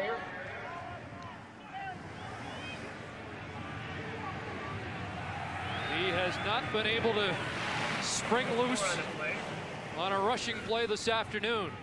They mark it at the 54, and it's a gain of 3. One of the key things that I noticed with Corey Philpott, usually always lined up about 8 or 10 yards deep because he has such a great burst of speed. As you saw in that last play, he almost ran right by Kent Austin before the handoff got there. 2nd and 7. Austin stands in, pass, and Philpott almost got it on the ricochet. There is a flag down. Boy, Corey Philpott, almost an opportunistic play there. He was not the intended receiver. Willie Pless a little slow to get up after putting the heat on Austin. Procedure, BC number 6, decline, 3rd down. Would have been all for naught anyway. 3rd down. Philpott called for procedure, declined by Edmonton. The ball floats on Kent Austin, and it gets tipped and almost, as you said, tipped right into the hands of Corey Philpott. Benny Goods is coming on some hit. Larry Ruck takes a shot at him high. Bisaglia kicking it away. Every time you give Gizmo a chance, you never know, he could bust it. That's his best return so far today, up to the 35-yard line. Tony Collier with the tackle, 2:19 to go, 3rd quarter. It's a 5-point BC lead and an 18-yard return for Gizmo Williams. And that will be a very contented feeling for Coach Dave Ritchie if his specialty teams can hold Henry Gizmo Williams to an 18-yard return, being his best of the day. Been a good start to our playoff weekend. Baltimore leading Toronto 20-10, 3rd quarter, and it's 20-15 here for the visiting BC Lions. Allen looking deep, airing it out, looking for Eddie Brown, and he overthrew his intended receiver by a couple of yards with Les Brown step for step. And Les is just taking him right down and talking to him. He said, don't you understand? I lead the league in interceptions. I'm 35 years old. You can't run by me. 2nd and 10. Well, tomorrow, more great semifinal action will be at McMahon Stadium, where Doug Flutie and the Stampeders, the best in the West during the regular season, take on Ray Yock and the Saskatchewan Roughriders. And as Mark described at halftime, a great year for the Riders, and they're not content with just 11-7. They'd like to make some noise at McMahon tomorrow. 2nd and 10. Eddie Brown's got the catch and a 1st down. Up at the 53-yard line, Charles Gordon brings Brown down, but that's a 100-yard receiving day, and now Damon Allen on the limp.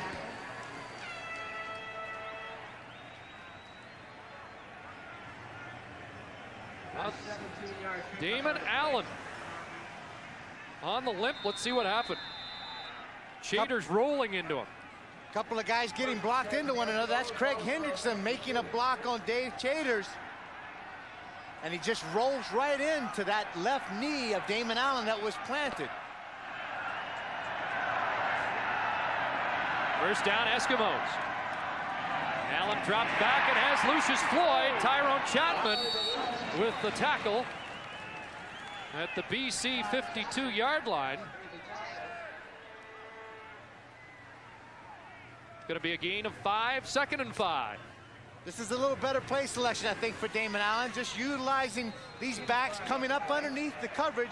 You can see the ball almost pops loose. Could have been an incompleted pass. I think that ball hit the ground. Lucius Floyd did not seem to ever have pure control of that ball. Second down, Edmonton. Down by 5, need 5 yards, and they get it. And more to Michael Souls.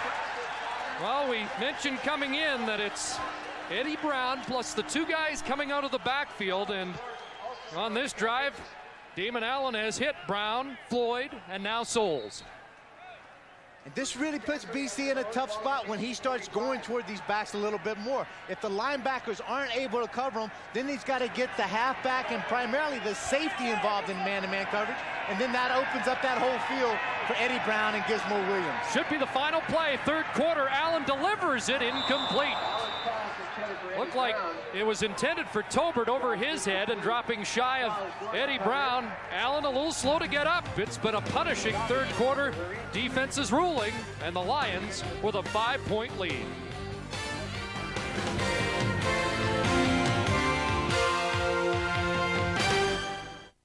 In the East, and Robert Drummond is proving more than an able replacement at running back for the injured Mike Pringle.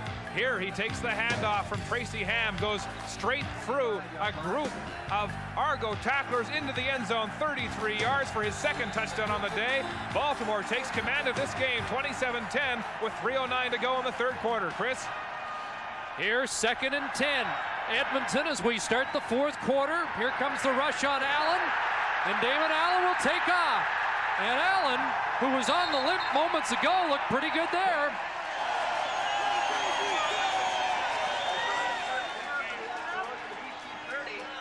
Chris, right at the last minute, now Les Brown made a move to try to make a tackle on Damon Allen and pulled up limp, and he's on the sideline. That's a crucial loss for BC. But here's what Damon Allen does, and he does it extremely well, and probably as good as anybody's ever done it in the CFL.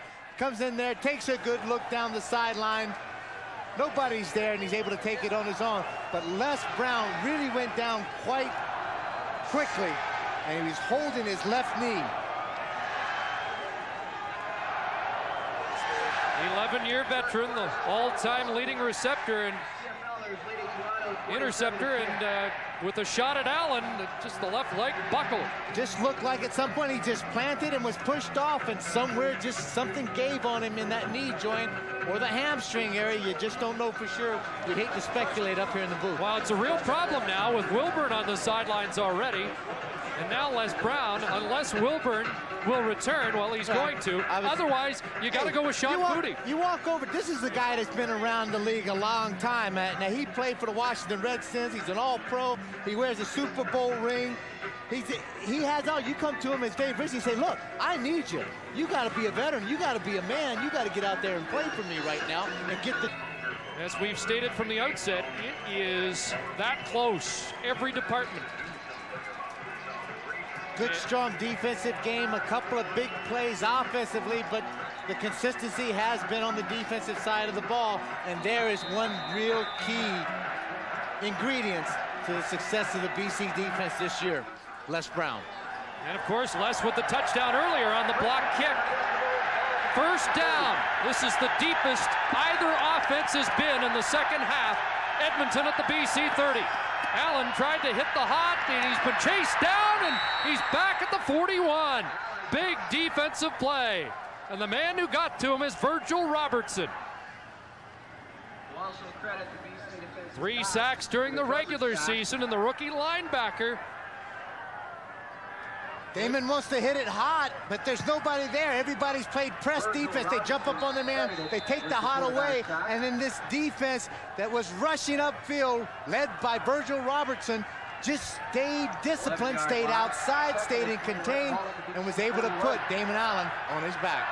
Loss of 11, 2nd and 21, and Sean Foodie now in at safety for BC. Allen loading it up, now bringing it down. Trying to get outside, tripped up by Tyrone Chapman. Damon Allen got it to the 35. That's in Sean Fleming range. 6-yard gain. But Chapman's tackle makes it a little bit tougher for Fleming. He'll have to work for this one.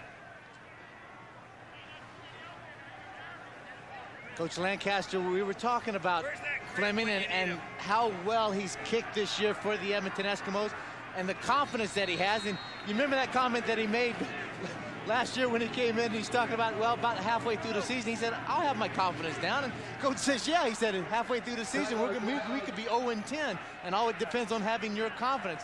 But he has acquired that, and they may even look to him to possibly do both jobs next year. Who would know? He's got a very strong leg. Yep, BC's called a timeout here, and I don't think it's a timeout Dave Ritchie really wanted to use with 13.5 minutes to go. Question is, why would you call a timeout? Don't think he had the full complement on the field, and that's a mental error you don't want to make at this point in the game.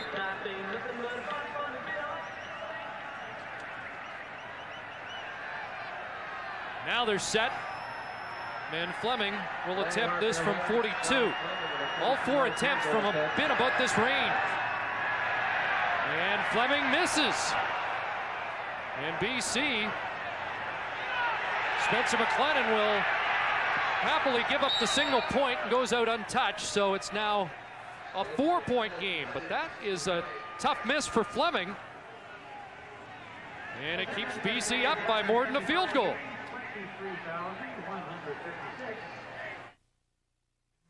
Edmonton, we're in for a great finish here. 13-18 to go, fourth quarter.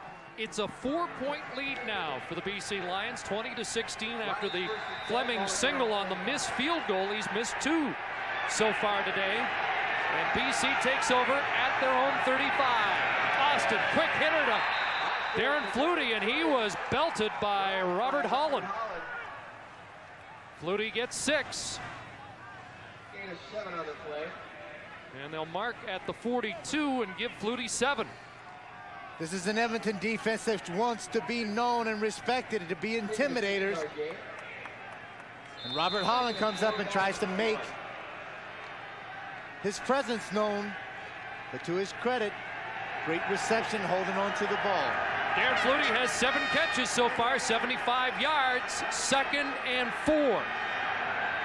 Another quick hitter, and it's Millington across midfield. And the big fullback thunders down to the Edmonton 40. Sean Millington, the fullback, has been a big man in the BC offense, 29 yards. You may not have to throw the ball out to the outs or anything if you can read defenses as well as Ken Austin. Look at that release. Quick read, he reads the hot. And Millington, now he broke a tackle earlier against Larry Ruck. This time he runs right through a tackle by the sure tackling Willie Pless and picks up big yardage, keeps the drive and the chains moving for the BC Lions. Former first-round CAAU Canadian draft choice of the Edmonton Eskimos. Millington gets it again. And he's to the 35. Pickup of 5. Willie Pless the tackle. Pless with 6 tackles in the first half alone. And a knockdown pass. But where Philpott has not provided that spark in the backfield, Millington has for BC this afternoon. But the kind of thing that Philpott offers that outside threat, and Millington is working inside. 2nd and 5, Austin out of the shotgun, just gets it away and almost picked off. Leroy Blue had a hand on Austin and almost forced an interception. It'll be 3rd down. But thanks to back-to-back plays to Millington, they're in field goal range. Leroy Blue does an excellent job. Vic Stevenson, the right tackle's back in there, but it's just a speed rush outside and gets the right hand caught just by Kent Austin. And Kent Austin is that very lucky that that wasn't intercepted by Willie Pless downfield. But it does allow for a field goal attempt by Louis Posaglia. From 42 yards out.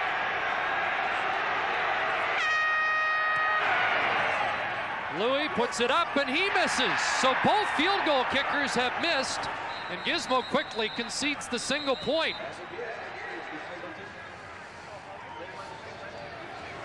So the kickers have not distinguished themselves in the fourth quarter. Here's Mark Lee. Chris, in Baltimore, Argo kicker Wayne Lamley has closed the gap to 14 points in the fourth quarter of the Eastern semifinal with a 21-yard field goal. So it's Baltimore 27, the Argos 13. And on the BC bench, here's the grim news for defensive back Les Brown. He has torn cartilage in his left knee. The cartilage actually began to move and his knee locked up. They've managed to free up the knee, but the training staff says he's done for the game and he looks awfully disappointed. Well, again, Les Brown playing in his final football game unless he comes up with a great recovery from that knee problem, planning to retire at the end of the year. Tobert, the intended receiver, incomplete. It'll be second down. Tony Collier defending for BC. Damon Allen wasting no time again with Les Brown's absence, going right to the young corner, Tony Collier. But this young rookie, 5'9", 185 pounds out of Mississippi, does an excellent job. Coach Dave Ritchie is very impressed with his closing speed and his hands. Damon now 15 of 35. Lots of time. Pulls down again, now delivers. There's Eddie Brown! And Eddie Brown will score! A little Damon Allen magic, and Edmonton takes the lead. 75 yards, but it's Damon Allen who should be taking the bows.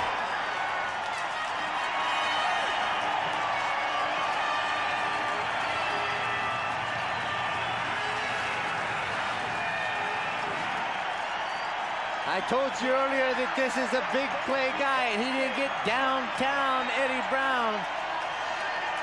Nicknamed for any other reason than to be a big play guy.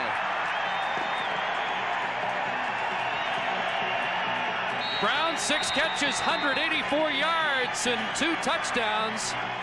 That covered 75 yards, but Kep, that was the type of quarterbacking play we've seen down the road a little bit south. And this is the kind of thing that Damon Allen brings, that additional weapon. Everyone has to respect his running, and they just quit as soon as he made that move toward the line of scrimmage. There was just a little peek in the secondary to take a look. They thought maybe Damon was running, and he was going to get tackled, and they just, for one split second, forgot about Eddie Brown. Damon Allen had the great field vision to be able to see downfield and catch Eddie Brown. This is what these guys do. This is what we see with Doug Flutie and his receivers. Never stop working, never stop trying to get to the open spot, and Eddie Brown found it, and when he did, Damon Allen found him.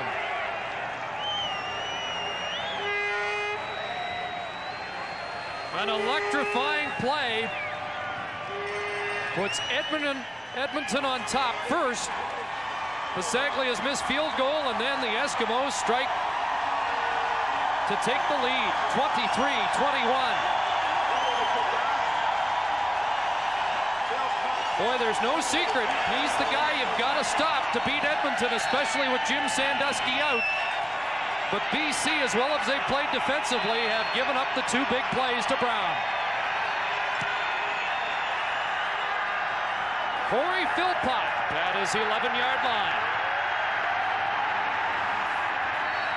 Runs out of bounds before he gets to the 30.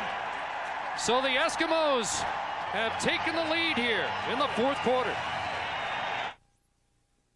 It's fun being an armchair coach, but I don't know if these 2 guys are having fun right now. It's crunch time at Commonwealth Stadium, a 2-point Edmonton lead, and these 2 guys are putting miles on the sidelines. 2 incredibly intense competitors out there on each side. They would love to be on the field. And off Corey Philpott. Had a little room up the middle. Driving to the 35-yard line. Gain of 6. Willie Pless there again. In the last 5 possessions for BC, all in the second half, they've gone 2 and out, 2 and out, 4 and out, 4 and out, 4 and out. So Ken Austin has not been able to really sustain anything in this second half. Corey Philpott's now gone out of the game. Austin 5 for 12, 73 yards, second half. And Ryan Hansen back in. Give to Millington. And they stop him up at the line of scrimmage. And Larry Ruck hanging on. It's 2 and out again for BC in this second half. You may trick or you may fool this Edmonton defense once, but you're not going to do it again. Same play that looked like he tried to break outside on the touchdown, but this side Larry Ruck has the outside contained. The pursuit is there. Larry Ruck, just incredible this year as far as getting around the ball. This is a defense that's really not based around him. It's based around Willie Pless. But to his credit, Larry's kind of like the garbage man. He's just been the best garbage man in the CFL this year. Kind of like a junkyard dog. There comes the rush, but Bisaglia gets it away. Williams from his 39. Circled, and he gets a yard on the return. BC continues to excel against the Gizmo this afternoon. 34-yard punt, the yard return. And this is what happens when you play against a guy like the caliber of Gizmo. He brings out the best in you as far as the coverage team. He challenges you to go down there and get the job done. And to their credit, BC has done an excellent job today. What did Ron Lancaster say about it, Damon, yesterday? It's not his completion percentage that's going to impress you. And it hasn't been this afternoon, 16 of 36, but he has struck at the right time. Got a big ovation as he came out. Hands the ball off to Floyd, nothing doing. Just getting back to what you said, Chris, the fact is, he's not a possession type of quarterback. He's not really methodical in his ways. He's moving the ball down the field. This is the big play team. Now there's a good look. That's Gene Gaines, the Lions secondary coach. And I had the pleasure back when I played. Gene Gaines was the defensive back coach here. And he has really established himself as one of the top coaches in this league. Damon's been a headache for Gene Gaines in preparation this afternoon. Here comes the rush, and Allen gets outside, looking downfield. Lucius Floyd streaking down, and Lucius Floyd stopped at the 15. Damon Allen coming up with the big plays in this fourth quarter. This one 55 yards. The Grey Cup MVP revving it up and talking to the BC bench. Here's what happened. Now you watch Damon Allen. He's going to make the move coming out of here, but Newby right here is going to come inside and just allow Damon Allen to get outside. If he does his contain route, he's got him covered. But watch how he gets heads up. He allows Damon to get outside by just 1 or 2 extra steps, and that allows Lucius Floyd to get downfield and come up with the big plays. Saving tackle by Jefferson. First down at the 15. Eskimos leading by 2, 6:15 to go. Flag down, bootleg, Allen. Snipe trying to chase him down, and Allen sidesteps it over the 10. But again, the flag's down. Quick move by Chaders on the defense, but I think he had time to try to get back out of that neutral zone, and Edmonton jumped off. But they are going to call Chaders on it. I'd say they called him in the neutral zone. I thought he had enough time to get there, make the movement just in the middle of your screen. Now see, he stops and comes back. The ball is snapped, and he is caught in the neutral zone. Boom, gets the 5 yards. That means it's 1st and 5 at the 10. Tell you what, they call him a money quarterback, and he has been that and more in this fourth quarter. 6 minutes to play. And Allen has Commonwealth Stadium buzzing.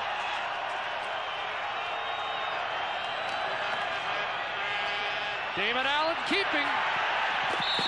Forced out of bounds. At the 8, it'll be 2nd and 3.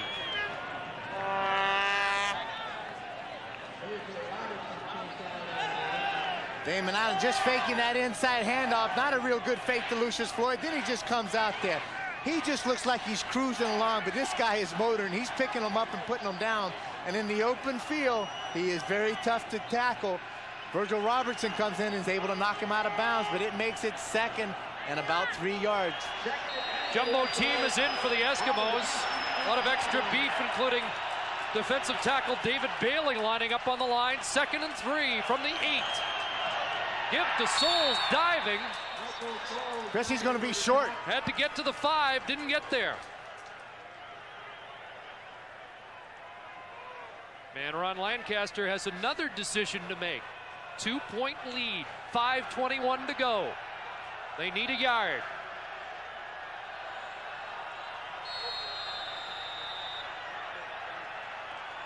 Floyd's out. A lot of beef up there, Kep. They're going to have to get off the ball, but this defense of BC is tough. Watch them penetrate. Crunch time. Souls should have it. Well, let's wait.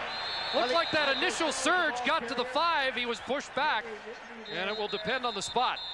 Michael Souls has no doubts.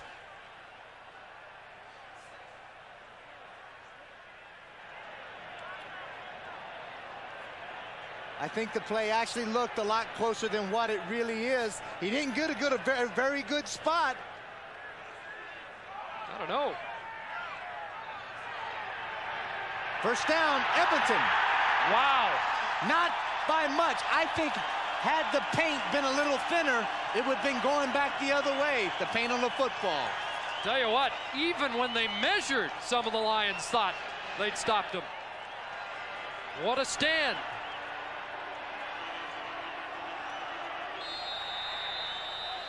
Okay. Down, goal for the Eskimos. Ball just outside the BC 5. So it's first and goal from the 5.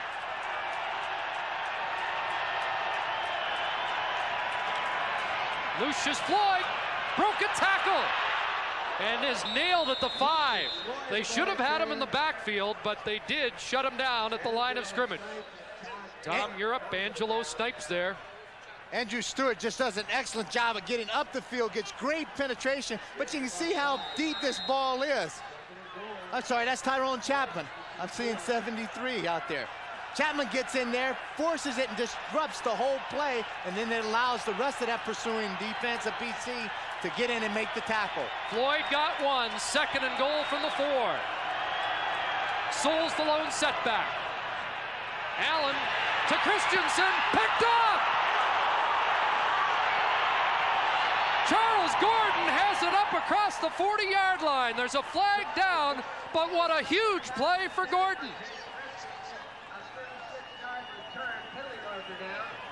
Charles Gordon, who blocked a punt earlier, has a huge interception to snuff out an Eskimo drive. The challenge. A good look at Charlie Gordon on the sideline. His first pick of the game, his 9th of the season. A pass that Damon Allen should have never thrown. Off balance, tries to throw the long out to Christensen, but Gordon just makes a great break on the ball underneath and comes up with a big turnover to put the ball back into Ken Austin's hands. First and 10 on the 41. Saw the marker there, but no penalty was called. First down at the 41. Flags come down. Pass delivered behind Mike Trevathan, but it looked like Leroy Blue had jumped the gun. 3:33 to go. High drama at Commonwealth Stadium. A 2-point Edmonton lead. Offside. Edmonton number 89. Still first down. Leroy Blue, who's had an outstanding year. In fact, Ron Lancaster said it was almost a toss-up for top Canadian. Blue, Rock, who got the nod, and Michael Souls on offense. Coach Lancaster just played in the ultimate compliment and just said, this guy is a player. He comes to work every day and gives you 200%. First and 5, Corey Philpott, and they keep stuffing Philpott near the line. Tony Woods that time. At the 49, he got a couple. Chris, but it's very important that they do keep doing that. They're running that ball inside, making this Edmonton defense respect the inside rushing game, because one of the big things that Ken Austin likes to do is to run the play action pass. So as he fakes it inside, it opens up those quick hitters inside.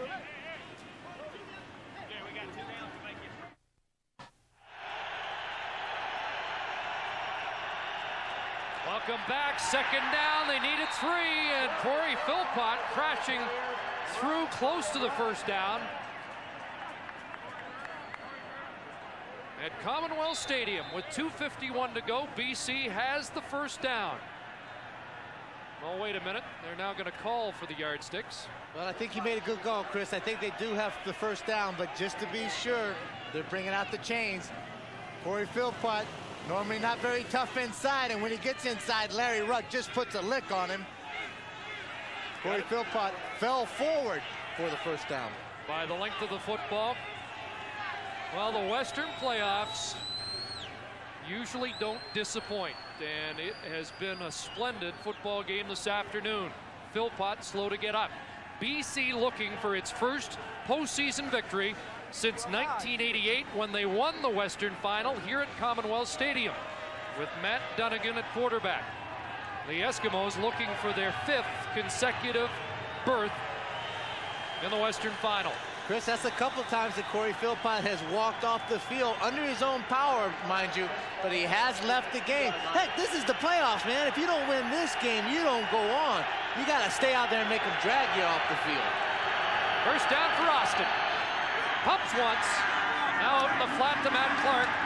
Clark into Edmonton territory in front of Morris Lawler.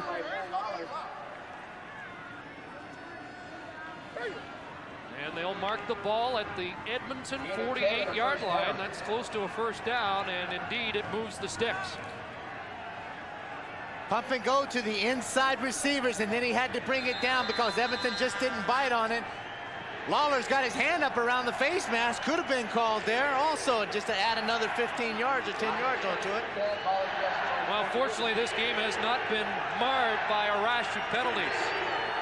2:15 to go.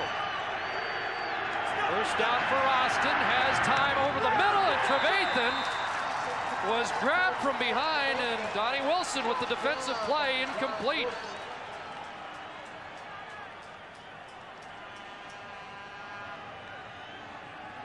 Airtight coverage. I wasn't sure we weren't going to see a flag there, Kep. Good blocking up front, and you can see right there the left hand of Donnie Wilson grabbed Trevathan's left arm also and spun him around.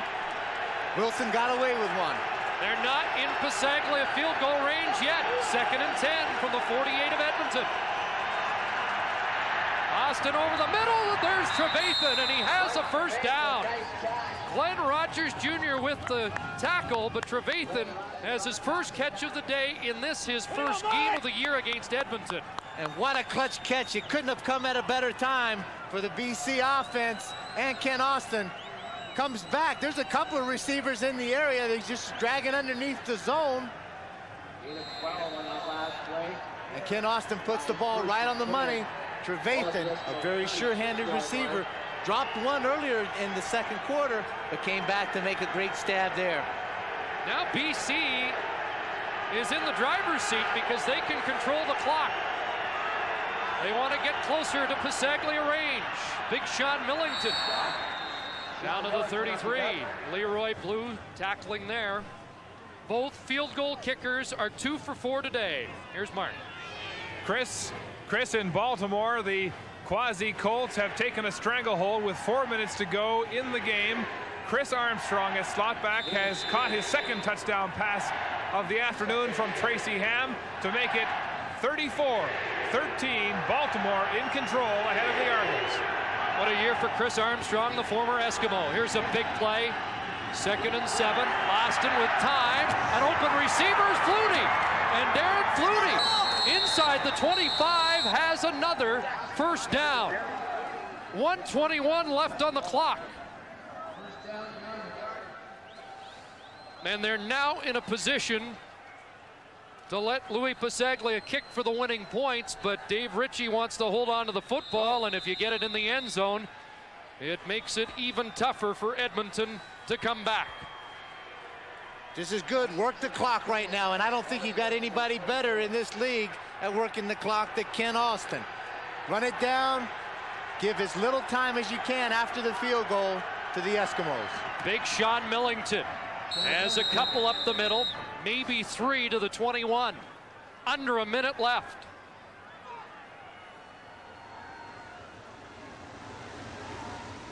Well, will Damon Allen get another chance? He's trying to stay warm at the Eskimo bench. But BC intent on not giving him the ball back. And if they don't, Allen will think about the pass Charlie Gordon picked off for a long time. Well, it's a kind of offense that Edmonton comes up with, that they're a big play offense, but they make the big plays when teams aren't expecting it. When they come back on the field the next time, everybody in this stadium is going to expect them to have to go deep. 2nd and 7, and Millington only got a couple. Stopped up at the 20. Ron Lancaster will stop the clock with 35 seconds left. So if Pasaglia is good, Lancaster will still have some time to work with, but not a whole lot. And you've got a guy by the name of Henry Gizmo Williams who can be renowned as far as getting you instant field position on returns. We'll see how that turns out if, in fact, Louis Pasaglia is good on this kid. Yep, I gotta think he'll concede the single here, though, if there's a miss and maintain the 1-point lead. Oh, absolutely. No doubt about it. All right. Here it is for Pasaglia, the 19-year veteran, trying to kick BC into the Western Final. It's good! 32 seconds left. And BC has taken the lead 24-23. Chris, 32 seconds can seem like an eternity out there, particularly when you're trying to protect a 1-point lead. Dave Ritchie now 32 seconds away. But Edmonton about 30 yards away from Sean Fleming Rain. His longest field goal of the season is 56 yards. At the 35, it's do or die time for the defending Grey Cup champions.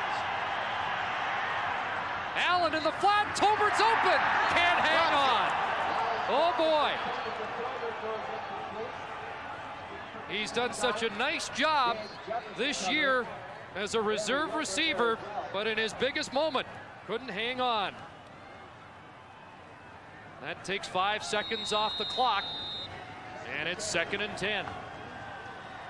No team has repeated as Grey Cup champions since the dynasty days of the Edmonton Eskimos. And Edmonton may be 27 seconds away from losing their title, but it's not over yet. Souls scampering to the sidelines, gets out, doesn't have the first down. At the 43-yard line, 20 seconds left and the 3rd down. Terrific defensive play that time by Wilburn to come out, not only to make the tackle, but to make the tackle on Souls short of the first down, particularly with as hurt as he's had to play through the course of this game. You can see how gingerly he is at moving. It just probably hurts to just take a breath when you have rib problems. 3rd down and a couple. They've got to get the first down, but they've got to move it a lot further than 2. Damon Allen looking for Tolbert, and it's incomplete! And the celebration's on! The BC Lions have forced them to turn it over on downs. Chris, give yourself a shake here. What kind of play was that to call when you need 2 yards and you throw that deep out about 40 yards across the field? Well, 2 errant passes in the last 3 minutes, unbelievably, from Damon Allen. And Dave Ritchie is about to post the first playoff win for the BC Lions since '88. Yes! Not too many people gave that man and this team much credit and much chance to come out of Commonwealth Stadium with a victory today, but somebody just forgot to tell Ken Austin and the BC Lions. No timeouts left, so they'll just let her run down. Somehow, I don't think the critics in Vancouver will be quite as loud this week when talking about Dave Ritchie. You know something, even if they do talk and even if they do find something, I can guarantee you, not Coach Ritchie or the rest of those ball players on the BC Lions are going to listen to one word. They know exactly what they're capable of. Time's expired, and the BC Lions are going to the Western Final for the first time in the 90s. It won't be an all-Alberta Western Final. What a courageous performance by Ken Austin to come off the bench, not having all the tools that he would really like to be 100%. But when he did, he just got the job done. Couple of errors on both teams' part, early part of the game, and then a big glaring error as far as an interception being thrown by Damon Allen late in the game. And Charles Gordon is the man that came up with the tremendous turnover. Austin playing with a separated shoulder. Ron Lancaster, who engineered the 93 Grey Cup champions. They have been defeated. Let's go down and talk to the winning coach with Mark Lee. Thank you, Chris. Dave Ritchie, you said this was going to be a war yesterday. There were all kinds of casualties. And what can you say about the way your defense hung in there? They played great. They gave up a couple long plays, but they played great. Charlie's interception, I think, got us going back again. And two good football teams out there. How does it feel, Dave, to win for BC its first playoff game since 1988? I think it's great. It's great, especially for the guys that got hurt. Barry Wilburn, I think, cracked his ribs and came back and played the second half. Les blew his knee out. I don't know. The list goes on and on. I don't know if we got enough to show up next week. I was going to say, Danny's got the bad knee. Les has got cartilage problems. Wilburn, the ribs. What kind of shape will you be in next week? I'll just go home and pray about it right now. I want to thank my maker for sure. Thank you. All right, Dave, congratulations. Dave Ritchie, head coach, congratulating Charles Gordon, who had a blocked punt that scored a touchdown. And Charles Gordon also had the big interception when the Eskimos were on the 4-yard line threatening late in the fourth quarter. Tell us about that play. Well, Eddie Brown had been working me pretty good all game. I've been trying to give him a big cushion because he's got good speed. And I happen to have Jay Christensen on that side. And I'd been sitting outside waiting for an out pattern the whole game. And I finally got it on like the last drive of the game. And I picked it off and ran it as far as I could. The secondary was really pulverized with injuries. Were you guys feeling at all vulnerable? No, we got good depth back there. You know, we got, 3 or 4 potential all-stars back there in the secondary. Barry Wilburn. We played a good defensive game as a team, and I'm just glad Lou kicked that field goal and we won it. Tell me about your defense. So only 2 guys are back from last year. You're a young defense. You play with such reckless abandon out there. Yeah, we got a good mix of young guys and old guys, veteran guys who've been to the Grey Cup before, and we got great leadership from guys like Les Brown and offensively like Ken Austin. We're just putting it together and taking it one game at a time, one play at a time. One game at a time. You're headed for the Western Final. The first victory you've had, the BC Lions, since 1988. What are you going to have left next week with all the injuries? Well, we're going to take 2 days off, come back. Whoever we have, we got enough depth, to give whoever we play a good game, and we're going to go in and try to win it and get in the Cup because we're bringing the Grey Cup home to Vancouver. All right, Charles, time to celebrate these. A couple people. I'd like to say hi to our mom and dad, to Amy and Tay, to Kuni Matata, to everybody in Florida. Peace to Allah. Charles, well done. Charles Gordon with a blocked punt that led to a touchdown in the first half, and of course that crucial turning point, the interception late in the fourth quarter that led the BC Lions on to victory. We'll be back to wrap up right after this.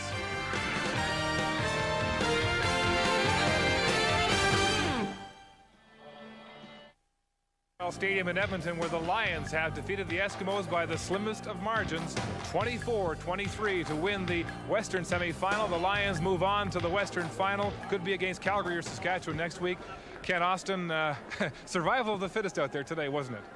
Yeah, it really was. Both teams played really hard. They're a very physical team, and we're just real fortunate to get out of here with a win. Kent, you come into this game in relief of Danny McManus, who injured his right knee in the first half. You were nursing or recuperating from a separated left shoulder, and what about the leg? Well, 2 days ago in practice, I pulled my right calf, if you can believe that. I've been worried about my shoulder the whole week, and came out here in the first series when I was in and pulled it again, so I was kind of hobbling around, wasn't able to plant, but our line did a great job of protecting without me being able to move around that much. What do you think is possible for the BC Lions? The team has been retooled on defense. You come in to lead the offense. Well, we're shooting for the Grey Cup. I think we're as good as any team in the league, and of course you got to play every week to to prove it. And but I think if we play a clean game and don't turn the ball over, we got a chance to make it there. All right, Kent, congratulations on the victory, and good luck next weekend in the West Final. Thanks. Hello to Shelley and Kendall back home. I love y'all. Ken Austin coming in relief of Danny McManus to lead the BC Lions to a 1-point victory here in this West semifinal. For their thoughts on this outstanding and very physical football team, let's go to the booth and join Chris and Danny. Well, let's hail the winners, but talk about the vanquished champions, the Edmonton Eskimos. And Kep, I can hear the unhappy fans behind us. I think they're going to be talking about 2 Damon Allen passes for quite a while here. 2 very glaring errors by a veteran quarterback. The throw that he threw out to Jay Christensen, the first pass that he attempted to throw to Jay Christensen all day long, picked off by Gordon. But then, even more glaring was the third down play. It's 3rd and 2 to pick up the first down. They still had about 22 seconds left to go on the clock, and he throws about a 35-yard out to the youngster Tolbert. I'm not sure. I don't want to justify it or anything like that. I don't even know. Maybe he didn't think that it was 3rd down. Right. Maybe he just thought it was 2nd down and he had a lapse of memory or something. But if he didn't, it was a really poorly called play. I can't help but think it was a Dan Kepley kind of football game. Boy, it was some kind of fierce. It was tough out there. When you get out there and it's physical and there's a lot of defense out there, and I told you, it's defenses that are going to win you these championships. The main thing is that those offensive guys are going to put points on the board, but the defensive guys are the guys that are going to go out there and knock people around and intimidate them, come up with the big plays, keep them out of the end zone, and it was exciting to watch it on both sides of the ball today. Well, Louis Pasaglia has had many thrills in a brilliant 19-year career, and this one's going to rank right up there, even though it's one that Louis always makes. Well, you remember a couple of years ago, there was a guy named Dave Ridgway that had lined up to do the exact same thing and slipped on the play, and it didn't make it, and Edmonton squeaked into that playoff game. But this time, Louis Pasaglia, 40 years old, it couldn't have happened to a better guy. So the BC Lions come up with the win. They get set to either go to Calgary next week or to go home and get ready for the Saskatchewan Roughriders. I wonder what those two teams are thinking right now as they get set for their game tomorrow, and I'm sure most of them watching this one. Let's go. Let's think just hypothetically. Can you imagine what would happen if all of a sudden BC is playing a Western Final game in BC and win that to go on and have the Grey Cup this year in Vancouver? Be pretty exciting. Well, it's going to be exciting next week, whether or not it's in Calgary or in BC after what we saw today. Mark? Chris, the story in the Eastern Final in Baltimore, the final now. The Quasi-Colts defeating the Toronto Argonauts by a score of 34-15, so they move on to the East Final next weekend. But the story here at Commonwealth Stadium in Edmonton, the Lions are moving on with their first victory in the playoffs since 1988, 24-23, the final over Edmonton. Great day for football here in northern Alberta. The final score, the Eskimos, the hometown team, going down to defeat the final 24-23 at the hands of the BC Lions. The Lions snapping an illustrious 8-year streak for the Eskimos. They had been in the Western Final. It is not to be this time around. And this was the play that turned it around, the turning point in the football game, coming late in the fourth quarter. The Eskimos threatening inside the 4-yard line. Damon Allen looks to the wide side for Christensen, is picked off by Charles Gordon, who was lying in the weeds on that play. Damon Allen never saw him. Gordon returning the ball almost to midfield. That would end the last serious threat that the Edmonton Eskimos would have. On offense for the BC Lions, it was not Corey Philpott who was the threat on the ground today, but it was big 6'3", 220-pound fullback Sean Millington here, taking the handoff from Danny McManus, running through several arm tackles on the part of the Edmonton Eskimos for the touchdown. That put BC in front early in the first half of this football team. There you see the last time that the Edmonton Eskimos won the Grey Cup, 1993, their 11th, but it will not happen this year. The BC Lions are moving on to the Western Final next weekend. And joining us now, the owner of the Lions, Bill Comrie. This must be awfully satisfying for you. Well, it's fantastic. I mean, to come in here and beat Edmonton, and then to have everything put together in the last minute the way they did. They're for real.